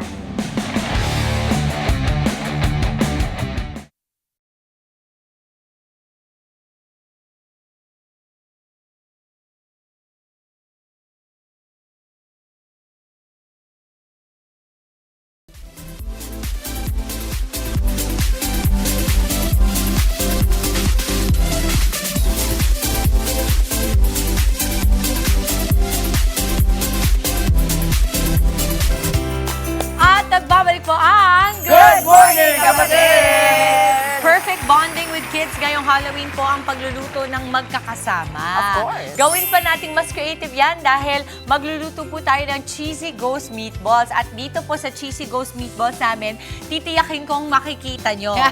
Kasi nasanay na tayo sa ghost anything na natin nakikita. Yan po ang expectation. Ano po? Yan. Parang magbe-melt yung cheese sa ibabaw ng meatballs. Ayun. Ang mga sangkap po natin, Mama Checks, ground pork or ready-to-eat meatballs. Pwede po yan. Kasi pag hindi ready-to-eat, pwede po yung ground pork tapos pagsasama-samahin paminta, tomato sauce, seasoning powder, paprika, parsley, at sliced cheese. Kasi ito, for example, itong meatballs na to, Mama, it's just your usual giniling, nilagyan lang natin. Pwede nyong lagyan din yan ng konting flour kung gusto nyo na para medyo nagtitipid kayo sa karne. Para, ano yan, extender. Pero kung meron na pong ready-to-eat na meatballs, ganito po ang itsura. At ito po ay naluto na po natin kanina. Sa kawali, magigisa po ngayon si Kuya Andre ng bawang at sibuyas at titiyakin niyang mainit ang mantika. Umuusok na. Umuusok na. Umuusok na. Yan ang Bawang, gusto ko, hindi sibuyas. nagtitipid sa bawang. Go, Andre! Nako, ngayon pong... Tama-tama. Tama-tama, bawal sa aswang yan eh. Oo, correct. Di ba natataon? Hindi ka natatakot? Bawal sa aswang. Bawal. Kaya pala parang pinapawisan na si Ate. I'm melting! Wicked Witch. Wow! Ito pong cheese natin, Mama, ito yung sliced cheese. So, ang ginawa po namin, binutasan lang po natin para medyo magmukha siyang ghost. Ghost. Oh, ito literal, talaga gagawa tayo ng ghost. Very good yan. Ang bango talaga ng ginisa. So, ang gagawin lang po talaga natin ay igigisa ang bawang sibuyas, ilalagay po ang tomato sauce. Tapos po, ilalagay natin ang ating meatballs at ipapatong ang sliced cheese na merong butas. Yun lang siya. naman. Tapos Very, dami-dami. very easy. At habang tinutuloy ni Kuya Andre po ang ating Cheesy Ghost Meatballs, balitan po muna tayo kasama si Manong Ted and DJ Chacha.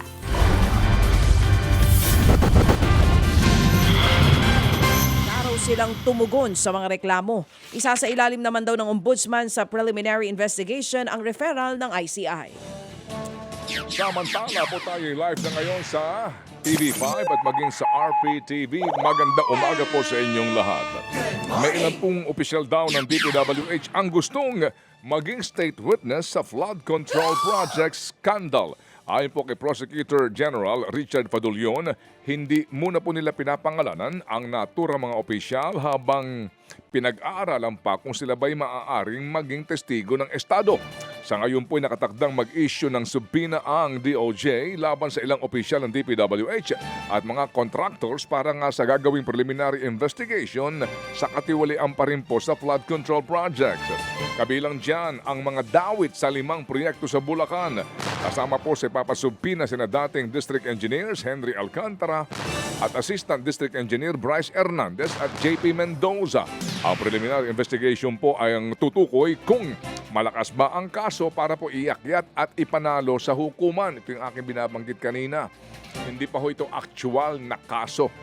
Pero ayon po sa DOJ, hindi kasama sa panadalhan po ng subpoena ang mga kontratistang sina Curly at Sara Diskaya. Una rin pong sinabi ni Assistant Ombudsman Miko Clavano na malayong maging state witness ang mga Diskaya dahil sa tindi ng kanilang pagkakasanggot sa naturang kontrobersya. Samantala, naglabas na rin po ng SALN ang 3 huling mga senador. Huling naglabas ng SALN sina Senator Amy Marcos na may 165.5 million pesos na net worth. Senator Alan Peter Cayetano na mayroong 101 million pesos na net worth. At Senator Bato de la Rosa na mayroong 32.2 million pesos na yaman. Lumalabas ang pinakamayaman sa Senado ay sina Senators Mark Villar at Raffy Tulfo na parehong may higit 1 bilyong pisong net worth. Isinapubliko ng mga senador ang kanilang mga SALN sa gitna po ng panawagan ng publiko na magkaroon ng transparency sa gobyerno. Ito rin ay matapos luwagan ng ombudsman ang access sa SALN ng mga opisyales. Samantala pa rin, matapos po ang hindi umano mahagilap sa kanya pong bahay, nasa pangangalaga raw ng Philippine Marines ang binansagang pong surprise witness sa flood control scandal na si Orly Guteza. Ayon kay dating Congressman Mike Defensor na siya pong nagdala kay Gutesa noong Setyembre kay Senador Dante Marcoleta, ayon sa kanya may mga umaali-aligid raw kay Gutesa matapos niyang humarap sa hearing nga ng Senado. Nitong Lunes lamang daw nang sabihin ni Senador Ping Lacson na hindi raw mahagilap si Gutesa sa kanyang address. Si Gutesa, ang retiradong marino na nagpakilalang dating security aide ni dating Congressman Zaldico. Siya ang nagbunyag na naghahatid raw sila doon ng male-maletang pera sa bahay ni Nako at dating House Speaker Martin Romualdez. Pero napag-alaman po ng Manila RTC Branch 18 na peke raw ang pirma ng abogadong si Pechi Rose Espera sa affidavit ni Gutesa. Gate naman ni Defensor, walang dahilan para questionin ang testimonya ni Gutesa dahil ayon daw mismo ito sa katotohanan. Nakahanda rin daw si Gutesa sakali pong formal na siyang ipatawag muli ng husgado. Balita naman po sa lalawigan, napatay ng mga pulis matapos umanong manlaban ng lalaking ng hostage at nanaksak ng mga sariling anak dyan po sa Dasmariñas sa Cavite. Napatay din ang suspect sa pananaksak ang isa pa niyang anak habang sugatan ng isa pa. Sugatan din ang isa pa nilang kapitbahay na hinostage din ng lalaki. Ayon sa barangay, isang jeepney driver ang ng hostage na nabaon daw sa utang dahil sa pagkakalulong sa online sugal. Patuloy na nagpapagaling ang dalawang sugatan habang nakaburol na ang mag-amang nasawi sa trahedya. Sa ilang pang balita, patay po ang isang lalaking nag-amok matapos po naman daw makipagbarilan sa mga pulis sa barangay Muzon South sa Bulacan. Ayon sa mga otoridad, nagsumbong daw ang isang concerned citizen tungkol sa pag-aamok ng lalaki sa naturang lugar. Nang responde po ang mga otoridad, agad silang pinaputukan ng lalaki. Gumanti ang mga otoridad hanggang sa mapatay ang suspect. Sugatan ang isang BJMP officer na tumulong sa pagresponde matapos tamaan ng bala sa kamay. Napag-alaman pong ang suspect ay meron ng standing arrest warrant sa kasong murder sa Navotas City. Lubog sa tubig ang isang sementeryo dyan po sa Hagonoy sa Bulacan. Halos wala nang makitang mga nicho o daanan sa Hagonoy Memorial Cemetery. Abot hanggang dibdib ang baha. Kinailangan pang magbangka para makapasok sa lugar. Wala tuloy makabisita sa sementeryo. Dismayado mga residenteng gustong dumalaw sa puntod ng kanilang mga mahal sa buhay sa paggunita ng undas. Ang ilan sa kanila, sa bahay na lamang daw magtitirik ng kandila. Naway yan po'y maging alaala para po sa mga nagkanulo sa mga Bulakenyo dito po sa inyong problema sa pagbabaha. Patay po naman ang isang mag-iina matapos po naman pagbabarilin ng security guard sa Pidig, Ilocos Norte. Una pong inaresto ang suspect matapos nga pong mahuling may dalang baril na walang lisensya. Kalaunan po'y nadiskubring siya rin ang namaril sa mag-inang kamag-anak ng kanyang dating live-in partner. Nagalit daw ang suspect dahil sa pinatira sa bahay na pinapagawa niya ang bagong kinakasama ng kanyang dating karelasyon. Target daw talaga ng suspect na barilin ang dating karelasyon pero napagbalingan niya ang mag-iina. Naharap ang suspect sa mga kasong murder at illegal possession of firearms. Arestado ang isang lalaking lasing matapos niyang sadyang sunugin ang isang bahay dyan po sa Leon sa Iloilo. Base sa investigasyon, pupunta sana sa fiesta ang suspect pero walang nagpahiram ng motorsiklo sa kanya. Sa galit, nagpunta ang suspect sa bahay ng kanyang tiyuhin at sinunog ang isang kutsyon. Kumalat ang apoy hanggang matupok ang buong bahay. Sinampahan ang suspect ng reklamong arson. Tamang oras ngayon, 6:47. Ilang pang importanteng balita sa amin pong agad na pagbabalik. True FM. True FM, good morning! Good morning! Sa lahat ng ating mga miyembro ng Bravo Company. Attention! You know, sa lahat din po ng ating mga suki na mga taxi driver, TNVS drivers, sa lahat po ng ating mga magigiting na ama ng tahanan, dapat lagi tayong kondisyon at hindi bumapalya at sasabihan ng, hello, excuse me, bigo ka na naman ba? Sandali lang ha, ito ang para sa'yo. Bagsik to! Bravo Food Supplement for Men. Di ba? Masarap ang buhay kaya laging ito todo ang arangkada na walang palya. Bravo Food Supplement for Men. Ang bagsik mo. Vroom, vroom. Bravo! Ka talaga! Andre Felix. Andre, ang Bravo'y mabibili sa Mercury Drug sa Watson, 7-Eleven, and other leading drugstores. Mahalagang paalala, ang Bravo hindi gamot at di dapat gamiting panggamot sa anumang uri ng sakit. Good morning mga ka-Bravo. Habang si Nanay Christopher Min nagsasabi, bakasyon, holiday, ano yun? Correct, nanay. Holiday? Hala, wala kami noon. Ano lasa nun? Oo, happy yarn. Samantala mga kapatid, sa ating mga balitang pang-consumer at kalakalan, mananatili daw pong stable ang presyo ng karamihan ng mga produkto hanggang katapusan ng taon.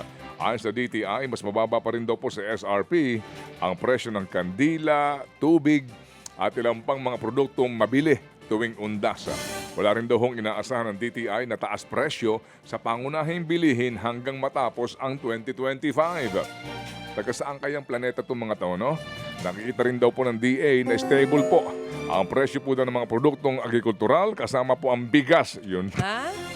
Pero meron daw hong papasok na imported na isda at gulay sa susunod na buwan dahil posibleng dumipis ang lokal na supply. May disconnect, ano? That's the government. Ayun. It's the government again talking.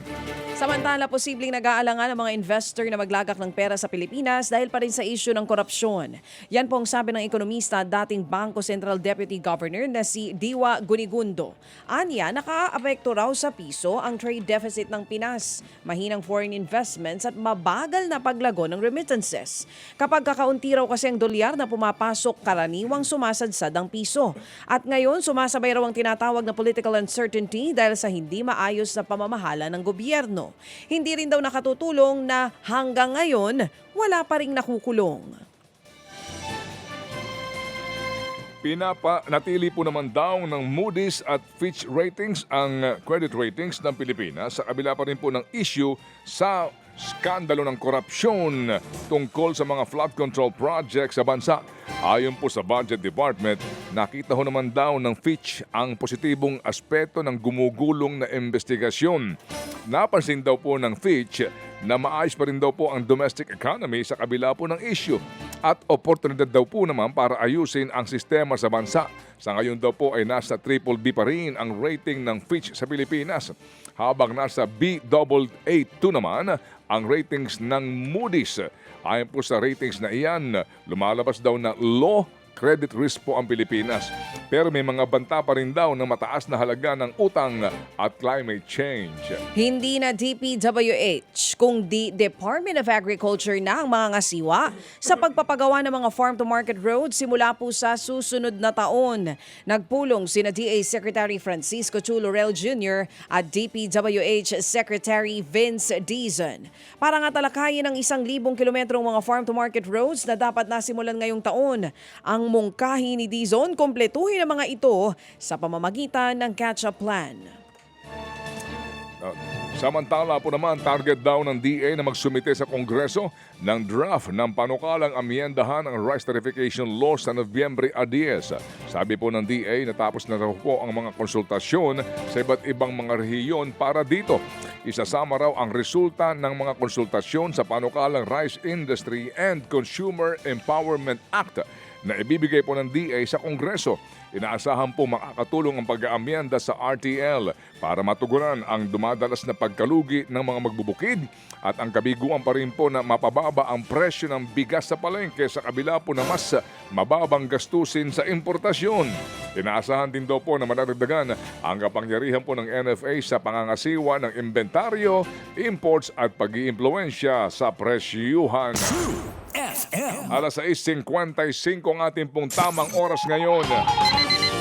Kapag pinag-uusapan naman po ang presyuhan sa construction materials, kapag kayo po'y naka-enkwentro na napakamura na construction material, pati po itong mga bakal at mga light steel frames, malamang po smuggled na yan, substandard pa. Kaya mag-iingat tayo ha.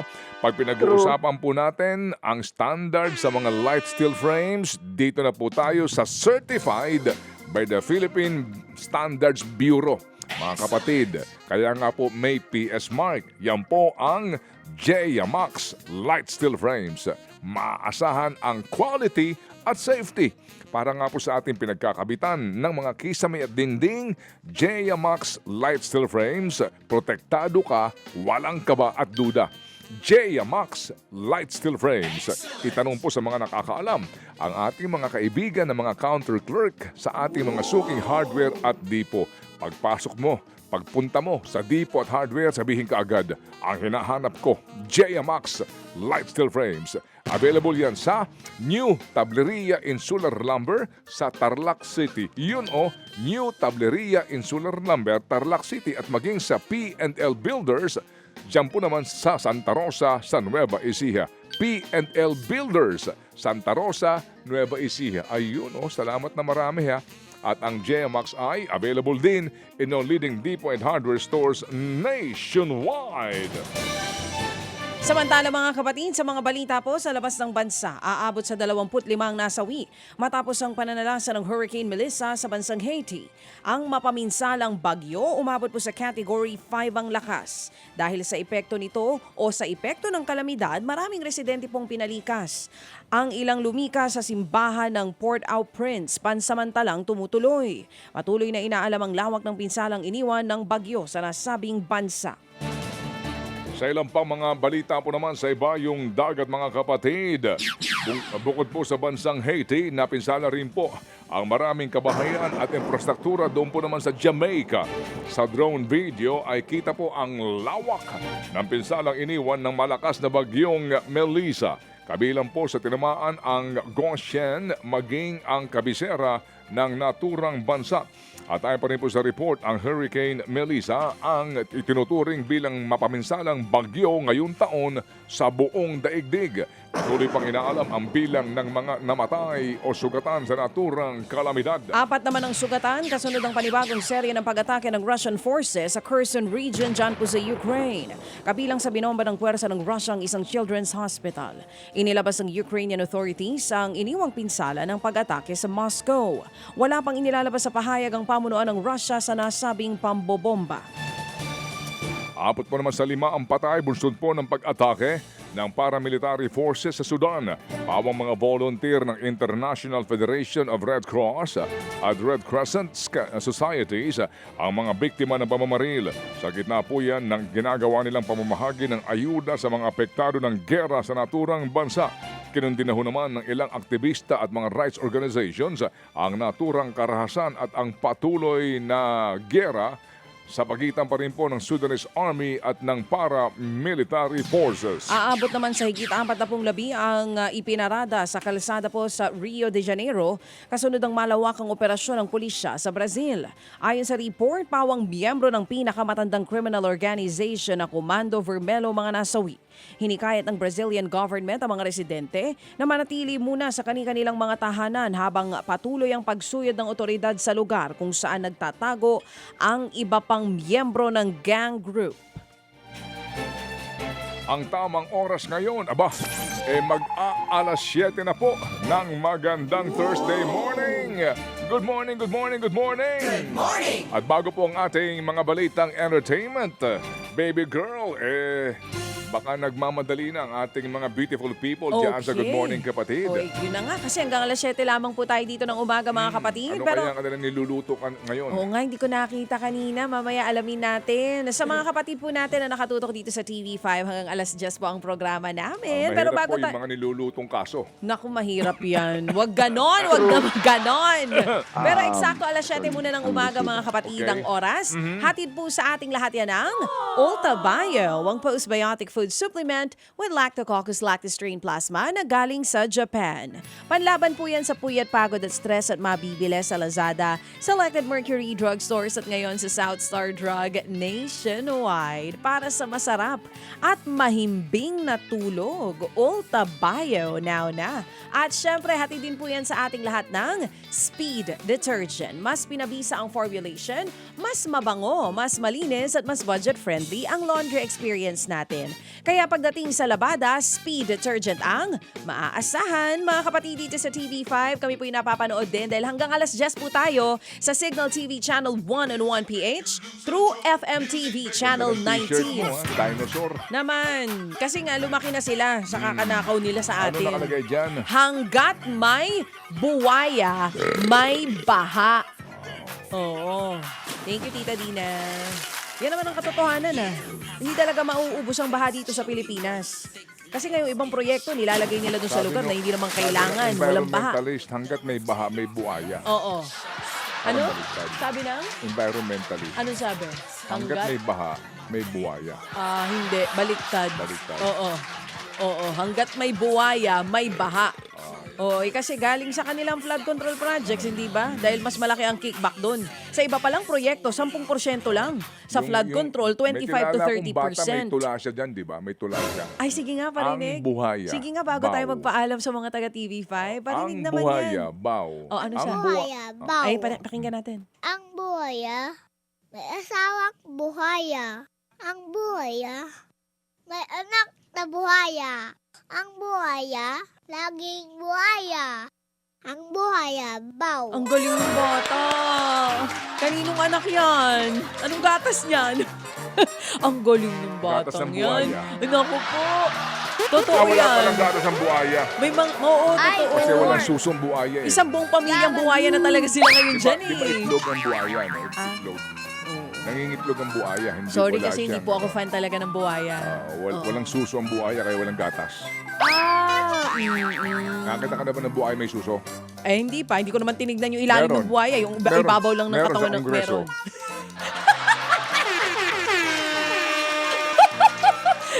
Itong partner ko, ano sinasabi mo dyan? Ikaw talaga? Oo, sige po. Baka magalit na sa atin ang mga buhaya. Mga kapatid, sa Channel 19 True FM TV, napapanood nyo rin kami. At sa radyo, 105.9 True FM sa Wala Metro ko at Mega sinasabi Manila. kung saan Kongreso, ha? Oo, bakit? Pwedeng upper, Okay, pwedeng hindi pa lower. ako tapos, ha? O siya, mga kapatid sa TV5. Saka kung anong bilang ng Congress. Uy, teka, bago tayo magpaalam, abangan nyo po. Think About It episode today. E-ere po mamaya. Abangan ninyo mga kapatid. Bye! Sa mga taga-GMK. See you tomorrow.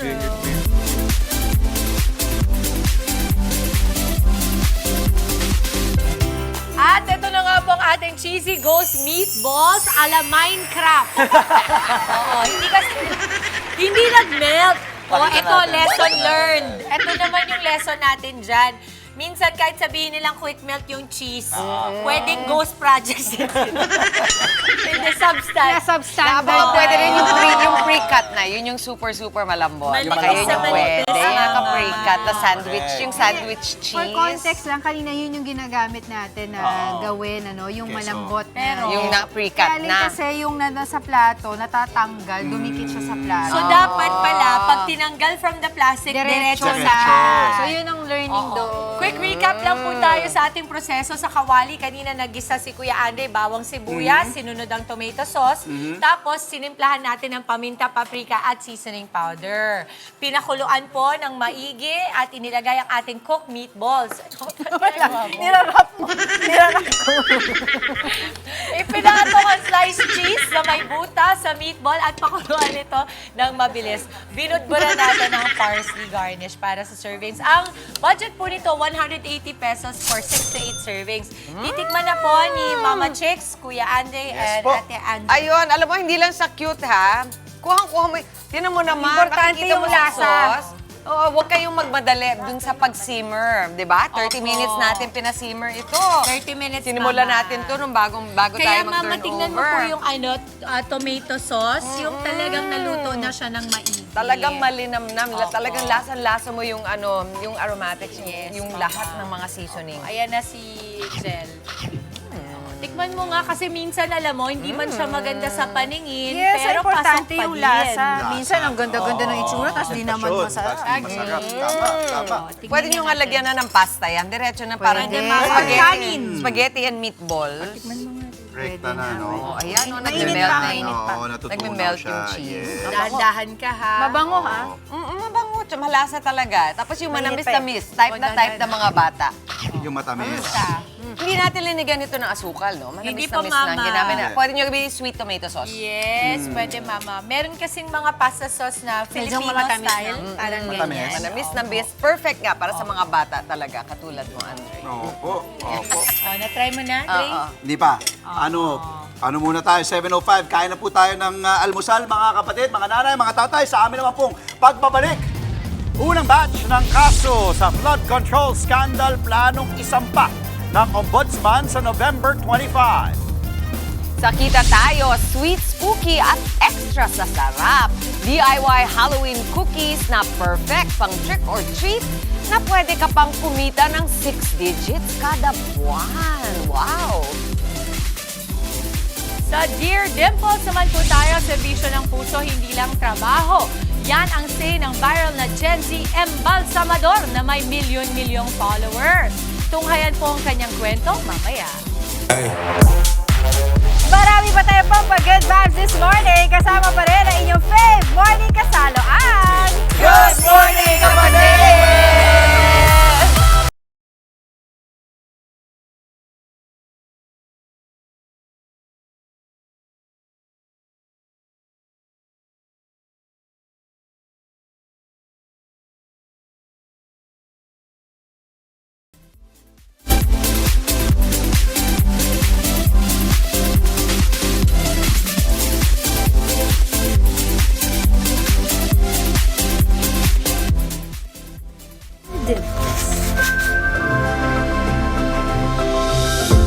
Pasintabi po sa mga nag-aagahan nating mga kapatid ngayong umaga. Tampok natin ngayong umaga ang isang content creator na ginagamit ang kanyang plataforma para ipakilala ang trabaho sa likod ng pag-eembalsamo.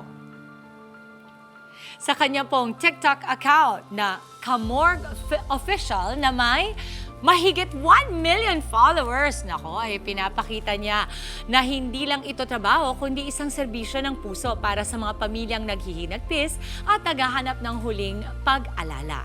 At ngayong umaga po sa Dear Dimples, pasukin natin ang kanyang mundo bilang Gen Z embalsamador. Dear Dimples, ako po si Bong, isang licensed embalmer.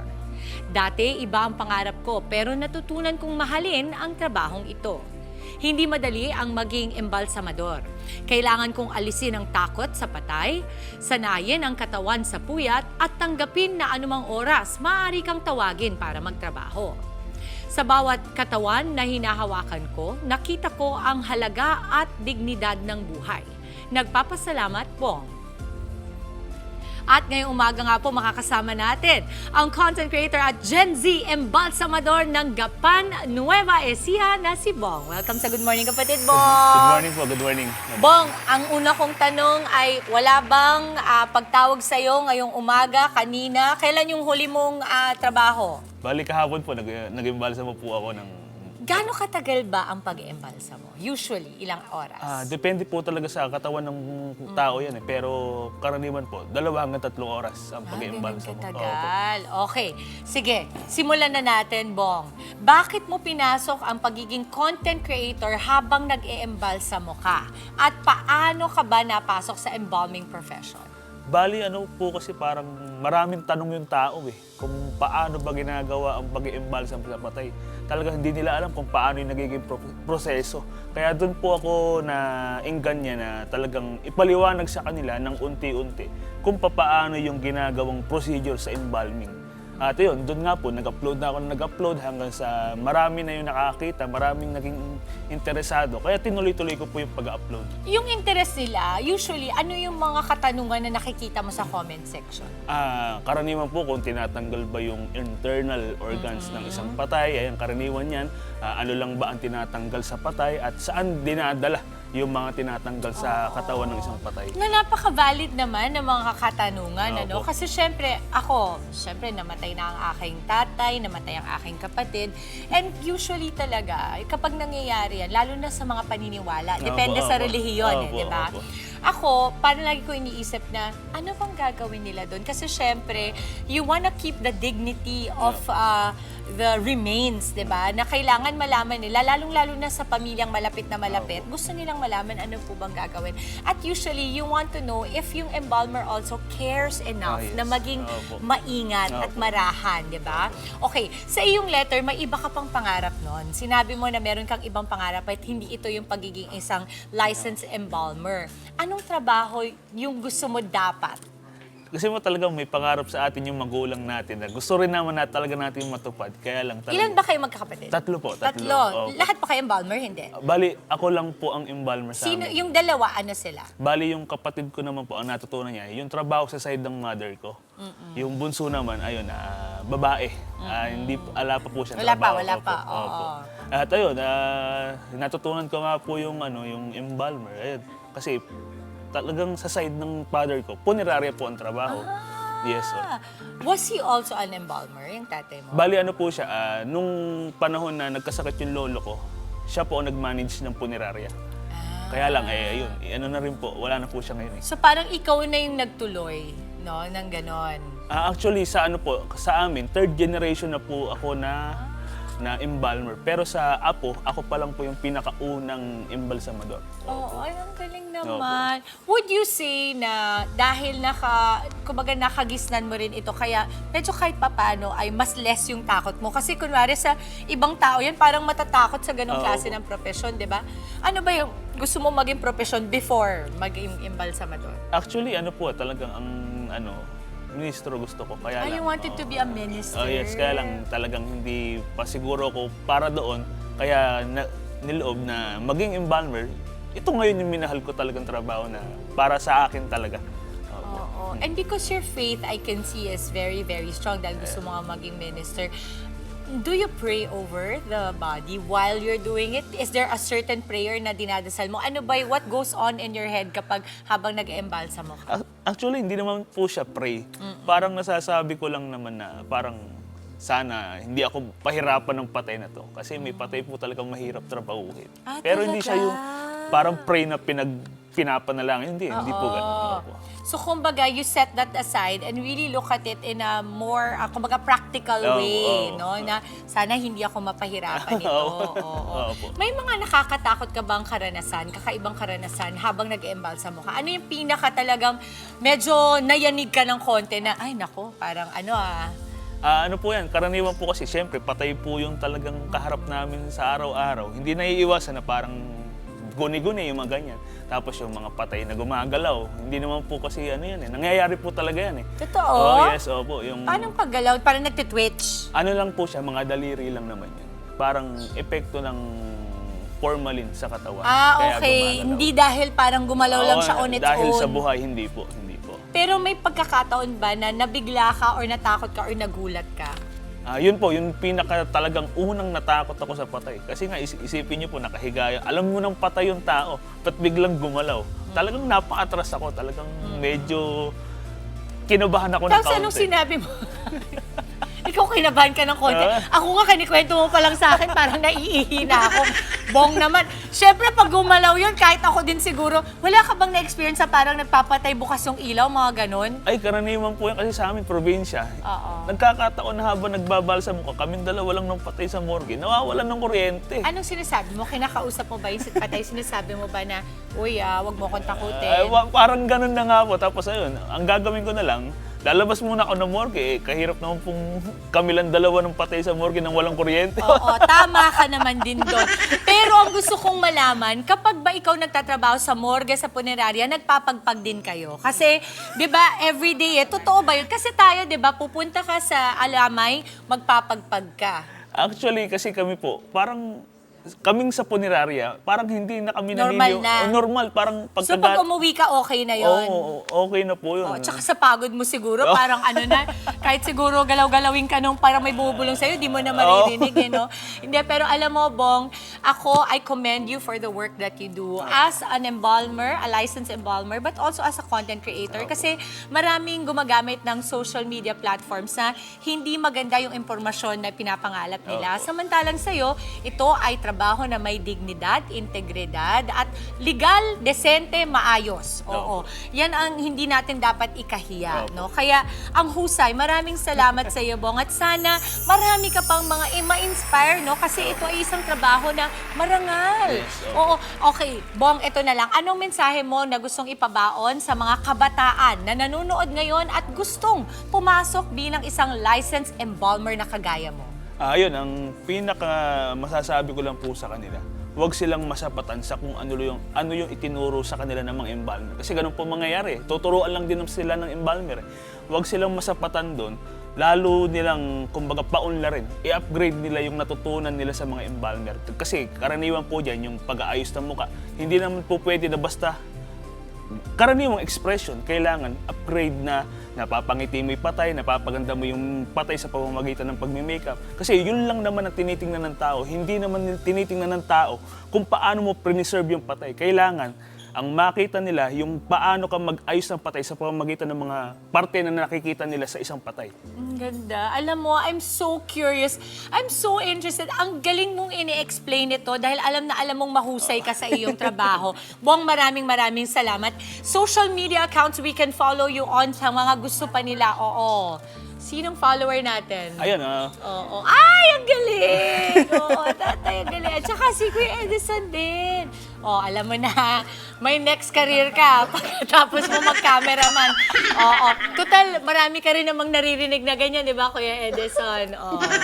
Yes, Bong, any social media account? Ayun, maraming salamat po sa patuloy niyong pagsuporta sa akin dahil sa FB page ko po, umabot na po tayo ng 2 million followers. Wow! Aray ko. Ayun, maraming salamat po kasi sa ginawa kong pagpapaliwanag sa inyo, talagang kumbaga naging interesado kayo at pangako naman na lalo ko pang pagbubutihin yung ginagawa kong pagtatrabaho sa loob ng morgue. Oo, maraming salamat, Bong. At sana ay lalo pang yumabong ang iyong profesyon at iyong buhay. Maraming salamat. At mga kapatid, kung gusto niyo pong mag-share ng inyong kwento ng inspirasyon, pangarap at laban sa buhay, mag-private message lamang po sa ating official Facebook page po. Good morning, kapatid. Kahit anong pamang kwento yan, basta inspiring, motivating, i-share niyo po sa atin. Hanggang sa susunod nating kwentuhan, dito lamang po sa Dear Them Boss. Sakita tayo, hindi lang pang trick-or-treat, pang kabuhayan din. DIY Halloween cookies na 6 digits ang kitaan. Huwag po kayong aalis, magbabalik pa ang inyong paboritong morning kasalo. Ito ang Good Morning Kapatid!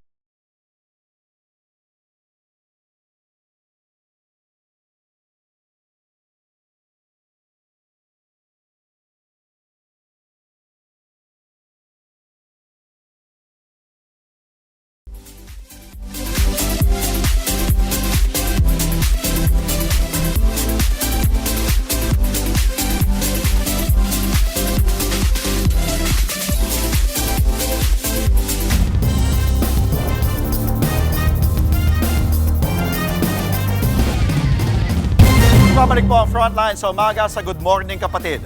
Dead on the spot ang isang rider matapos sumalpok sa Center Island ng LRT-1 sa Taft Avenue sa Maynila. Nasa pool pa po sa CCTV ang aktwal na pagbangga at pagtilapon ng sospek mula sa motorsiklo. Sa inisyal na investigasyon, pauwi na ang biktimang college student nang mangyari ang disgrasya. Mabilis umano ang pagpapatakbo ng biktima at hinihinalang nag-beating the red light sa intersection.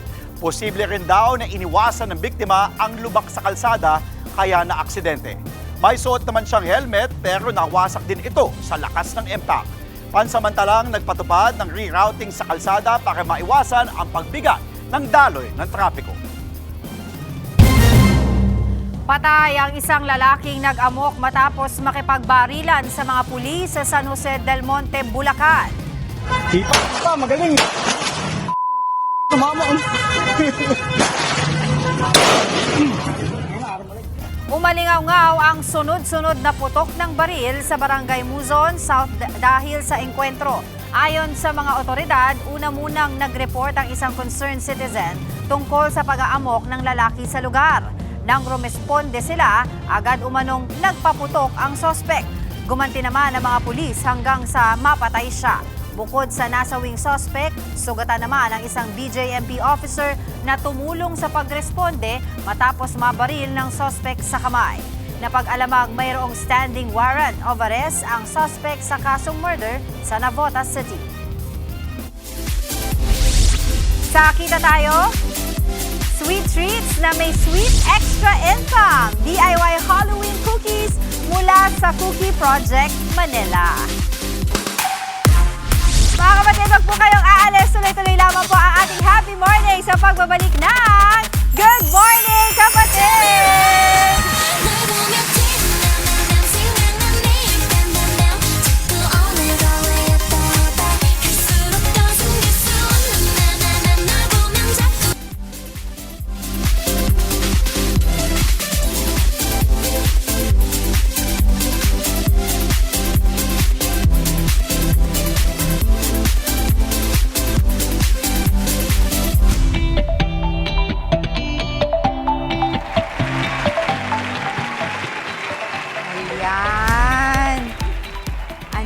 Cat po yan, mga kapatid, dahil hindi siya owl. Ayan, tingnan nyo po Mukha na ba siyang cat? Kakalokang cat. Anyway, nagbabalik po ang Good Morning Kapatid. Ano ba itong ginagawa ko, di ba? Let's make life a little better. Yes, you heard it right, better. Ngayong Halloween season, dito po bawal ang plain. Lahat dapat extra icing. Yan, marami tayong icing, extra saya, at syempre, extra income. Kaching, kaching, kaching, kaching. Kita tayo sa DIY Halloween cookies na perfect pang trick or treat. Kasama po si Joanna, ang owner ng Cookie Project Manila. Good morning, kapatid! Ayan, ako nakakatuwa naman.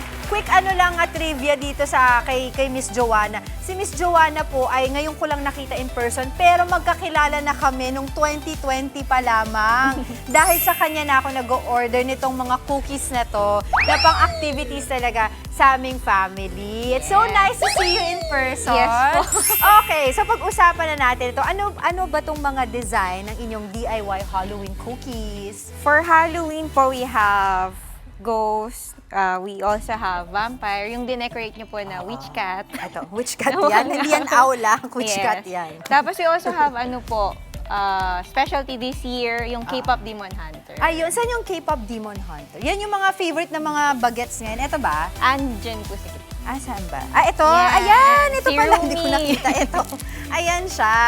Okay, so pag-usapan natin, dati kang OFW at International Bank employee. Sorry mo, international. Bakit naisipan mo pong mag-full-time dito sa negosyo na to? At syempre, tanong dito, magkano yung naging puhunan mo? Meron po kasi akong toddler, 3 years old. Oo. So, yung corporate work ko po is sa BGC pa, and our house is in Las Piñas. So, long distance yung EDSA talaga. Oo. Kasalanan niyo po actually. Kasalanan because ko? you're always ordering and sobrang swerte. You help us, yung mga small business like us. Nabigyan niyo po kami ng opportunity to make it bigger. And ayun po, Nakakatuwa full-time naman. Oo. So, tapos kasi mas naaasikaso mo pa, Yes mas nagkakaroon po. ka ng panahon sa anak mo. Yes Ilang po. taon na yung anak mo ngayon? 3 na. So, you started this business noong 2020, tama ba? Yes po. Okay, sakto lang During- nagkaroon kasi ng pandemic doon. Tapos talagang nauso yung mga, yun mo na yung pang-bonding activity sa mga pamilya sa loob lang ng bahay kasi bawal tayong lumabas noon, Yes di ba? po. So, magkano po yung naging puhunan ninyo? That time, 5,000 all ingredients na boxes and Okay. So, itong mga cookies na to na nakikita natin mga kapatid, like this one, yung mga skeleton, yung mga ghost, tapos yung character sa Demon Hunter, yan po ay binibake po ninyo, no? yes, from scratch Freshly po lahat baked po yan kapag kayo ay nag-order. So, ano po ba ang laman ng inyong DIY kit? At syempre, ang tanong, magkano per kit? Ito, hawak natin, no? Yung isang box niya. So, ano-ano po, buksan natin. Okay. So, Go ahead po. that one po is our small kit.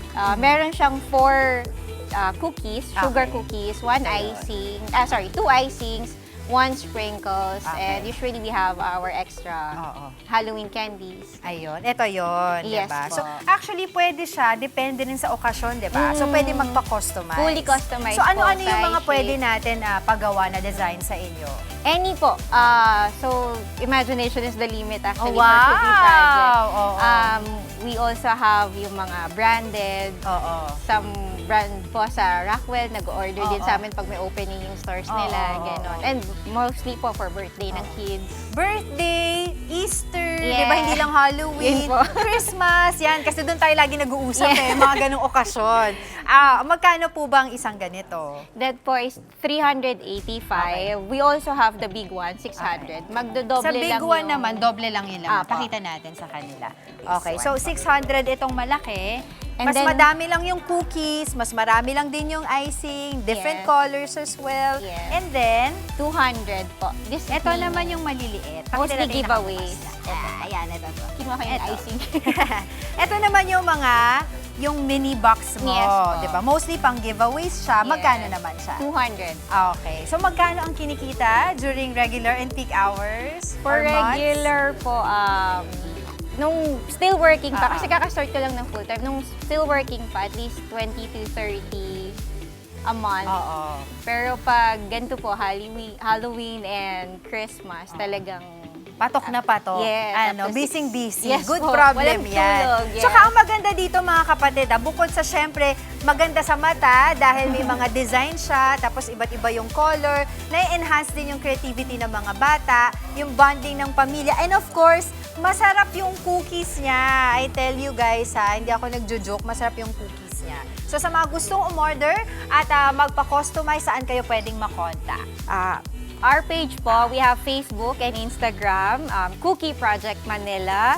And actually, since I'm always awake, parang you can message us po 24/7. Oo, anytime. Totoo yan. I can attest to that. Na anytime ako mag-message sa kanya, sumasagot naman siya. Pero dahil dyan, gusto ko isama, of course, di tayo magsosunod dito. Ating mga kapatid. O, diba? Ito, ikaw nga nagawa mo. Kat yan, hindi yan aula.